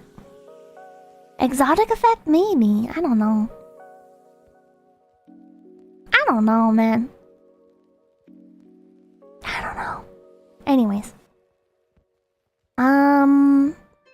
Lord Awakening, thank you $5. Shots? Cypher, thank you $5. Hey Carl, I love you bro. Time for more shots. Jotaro dies in part 6, thank you for the $1. Pippa just destroying a person's dreams with facts and logic. No, it's just my opinion. Carl, thank you for $5. Pippa, this might be ironic, consider the main topic of the stream. But please marry me, I'm pretty awesome guy. I love you a lot. I can squat a Toyota. I can squat a Toyota Camry, no cap. Okay. Okay. Azethal, thank you for the 97 cents. Psychiatrist Pippa at the rescue again. Pippa love, I'm not a psychiatrist. I really don't want my image to become that I'm like a fucking armchair psychiatrist or therapist on my fucking streams, or trying to like come off that way or anything. I guess I need to find like a better balance. Too late. Oh no. As a horror thing, if Pippa stopped making your guest cry, it's like the third one in a row. Was she crying? She didn't cry, did she? Falling Floor thing, $5. It's like that song, Video Killed the Radio Star, but it's idols and VTubers. Yeah, unironically, and it's like the reverse, right? Video killed the radio star because all the fucking radio stars are ugly, right? Whereas VTubers killed the idols because all the idols were really fucking ugly and they look better as VTubers because they don't have to show their fucking faces, right? It's like the inverse. Big Fuzzy Hat, thank you for 333. Pipkin, the stage has a weight limit. Fat so big. No! No! XYZ, thank you for $1. I'm surprised neither of you have brought up boy bands, idol culture in the US. Are boy bands even a thing anymore, really? 𝐒𝐡𝐚𝐭, thank you for the $5. Congrats on the new song. I think it's great. I'll be keeping my eye out for a karaoke version for reasons. Oh no. You have a face for radio, thank you. I've been told that a lot in my life. Authentic Anari Fox, thank you for $2. Didn't notice the stream. Shadow ban for bully. Ah! Cypher, thank you for $10. Hey Pippa, do you hate the Antichrist? I fucking hate the Antichrist! Jimmy Cougar, thank you for $2. Pippa, an alt title? No. James Bond, thank you for the 153. Schematics are plans. Nyaru, Magapata, thank you for the 95 cents. Love Live cosplayers ruined Western Idol events, did they? Jill 710, thank you for the $100. Jesus, base interview tonight, Pippers. Well, thank you. Thank you. Big Fuzzy Hat, thank you for the 333. Pippa, it's idol, not shut up! Carl, thank you for $5. Boys, this might be a controversial opinion, but I really like the things she does when she interviews people on topics like idol stuff. Pippa, love, love! Thank you. James Bond, thank you for the 153. We watched the Pink Yabbit. What did you expect? Justifiably stupid, thank you for the $5. Some people sell services, while some sell dreams. But dreams are not something packaged and sold. They are things we must create for ourselves. That's a deep. I like that. I'm gonna steal that. Krigalo did gift 5 peepees earlier. Thank you so much, Krigalo Bunsen, for the 5 gift peepees. Thank you, thank you. Rude Awakening, thank you for $5. When is the JP version of Pippa the Ripper coming out? Yeah, I should get a JP version of it done, and then like it'll sound so much better. Probably. Because you won't understand half the fucking things I'm saying. Rob H, Notorious FMC, and Methyl Salicylate, Salicylate, thank you for becoming big peepees. Judd, thank you for the 679. VTubers give an impression to me of being good role models for young people, especially women. Just my 2 cents. Oh, well, you didn't get to the second half of the stream when you sent this super chat. Rand, thank you for $5. Question for Nyaru. Why bother with that community if all it did would make you go full Menhera? I think we talked about this. Girl, thank you for $5. How do you guys feel idol culture has changed from its peak in the 90s versus now, especially with the rise of VTubers? I have no idea, man. Has it changed even? I don't know if VTubers have really affected idol culture at all. Paddle, thank you for the 95 cents. USA idols, pick one. Yeah. Carl, thank you for $5. Nyaru is an underrated chuba. This interview is gonna be Kino. Shira Yuri Pro Love. Ghost Politics, thank you for the 199. I want to be a kawaii anime waifu idol. Love you, Pippa. Aru Dorega Zuzu. Sam, thank you for the $2. Angelic, New Valoric, Zincro, Moon Berserker, Crep Supremacy Advocate, Juan. Wait, these are all from like the very start of the stream, I think. Yeah, these are from before stream even started. Okay, well there we go. Got through the supas. And now I'm gonna read off names from chat! Thank you guys so much for stopping by. All you have to do to have your name right at the end of stream is to just post every 2 minutes. I'm gonna try and burn through them, so let's go! I'm gonna put fans on for the BGM as we try and...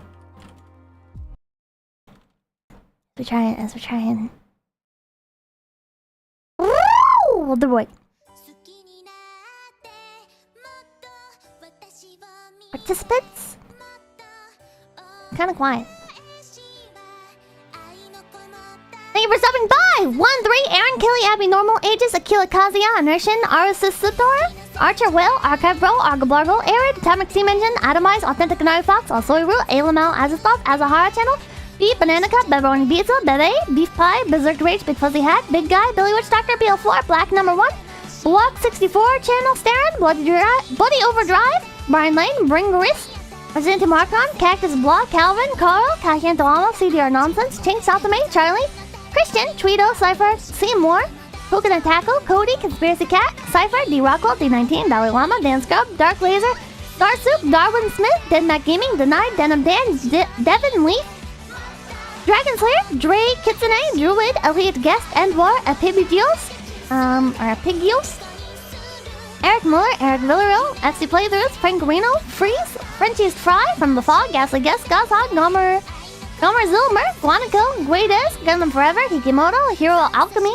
Easy Long, I Love Again, Imperfection, Imposter Flarian, Irving B, Jay Retchie, Jello Shot, Jackie, James Jameson, JD Cohen, Jefferson Oliveira, Joso, Jimmy Inc., Jail Subtip, Joan Joe, Joe Schmo, John Garrison, Junior Autumn, Keys in the Hentai, Nectar, Nye, Kozuet, Case Devero, Cuddly Kitty Cat, Kumi Kochena, Crow Kamui, Kylie, Late, Leonardo Loa, Lude Awakening, Liberty Prime, Lily Tsuka,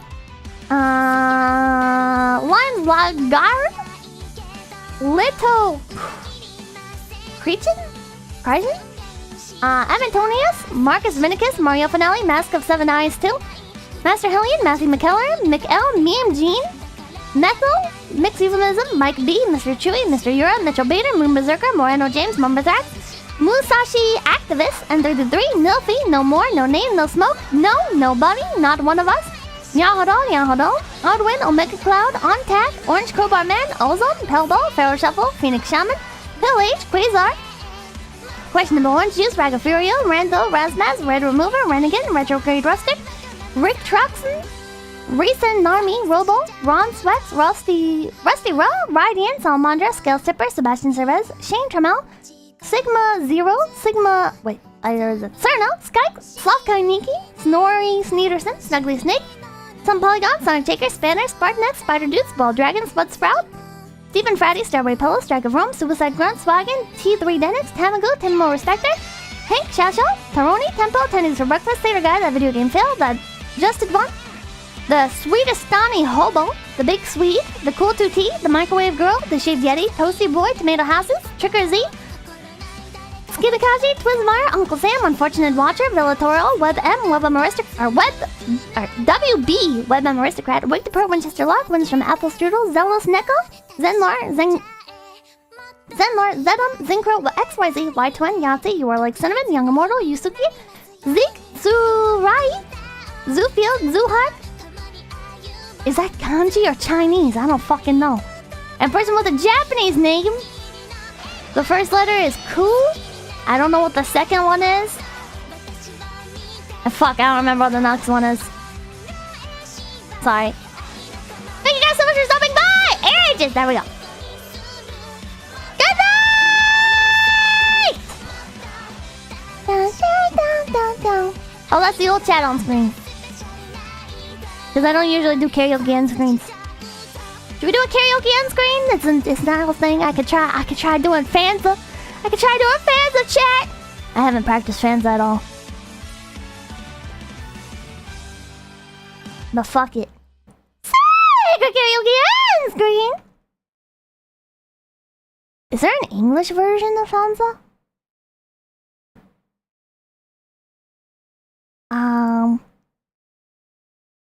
Here's my dream, chat. I speak terrible Japanese, do terrible Japanese karaoke, and I achieve the same appeal with overseas bros that, like, overseas VTubers have when they watch, like... You guys know when like a JP VTuber speaks English and it's like, oh my god, so cute, right? Henry Akari? There we go. The dream! Like Hachima English, exactly. But the reverse, right? Because it'd be JP bros looking here, right? And being like, oh, she speaks terrible Japanese. JP viewers like the broken Japanese as much as we like broken English? Oh, well. Let's do a chat.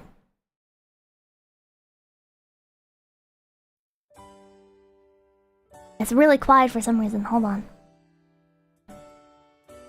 Why is it so quiet? Da-da-da? Maybe that's a bit too loud?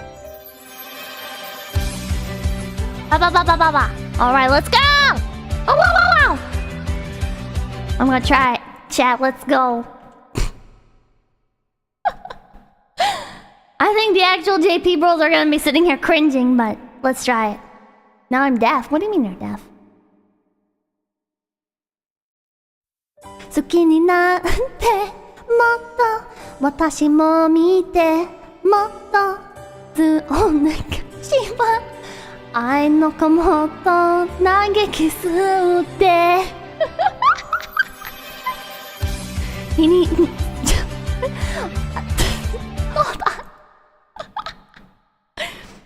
Okay, hold on. Here's one that has the lyrics like appear on screen beforehand. Let's try this. Let's try this. 好きになってもっと私を見てもっと恩返しは愛の子もっと嘆きすせて君を切ない目は当てるよハートすくってごししてくださいやれることな何でもします地なしにたたり上手ごさでもつけたアンチゴンつかな誰よりわかるしでも大丈夫ここにたでべみんながいる好きになってもっと私を見てもっと恩返しは愛のかもった嘆きすで虜にするもっと夢を綴るもっと楽しんでて愛のかもっとスペシャルナイト万歳しちゃおう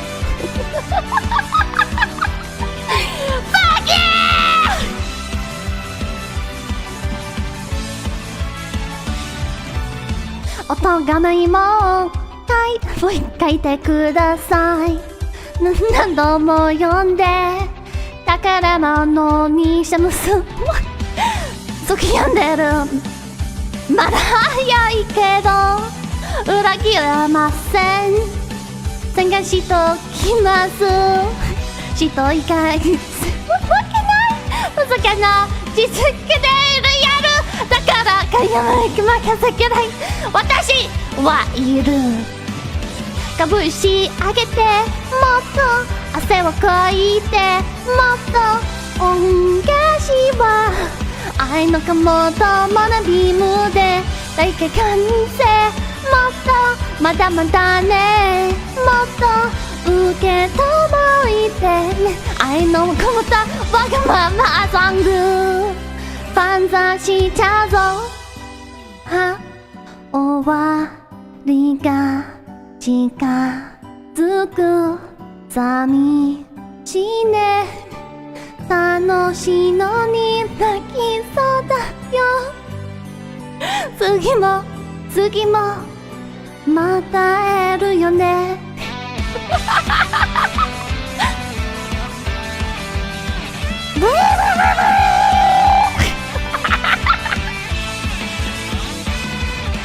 優しさに溢れてる言葉心ない誰かの言葉ださら人用なんだ人用なんだ都合よくなる好きに避けてもっと楽しんじゃもっと忘れないで特別な日でですように共に歌うずっと共に歩もうずっと合言葉はとぼきりの LV 好きになってもっと私も持ってもっと恩返しは愛のこの戦いキスでそれから許せるもっと夢を見るもっと楽しんでて愛のこもったスペシャルなと万歳しちゃうぞ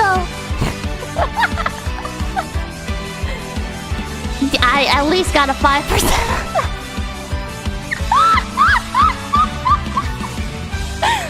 Jesus Christ. Good night, chat.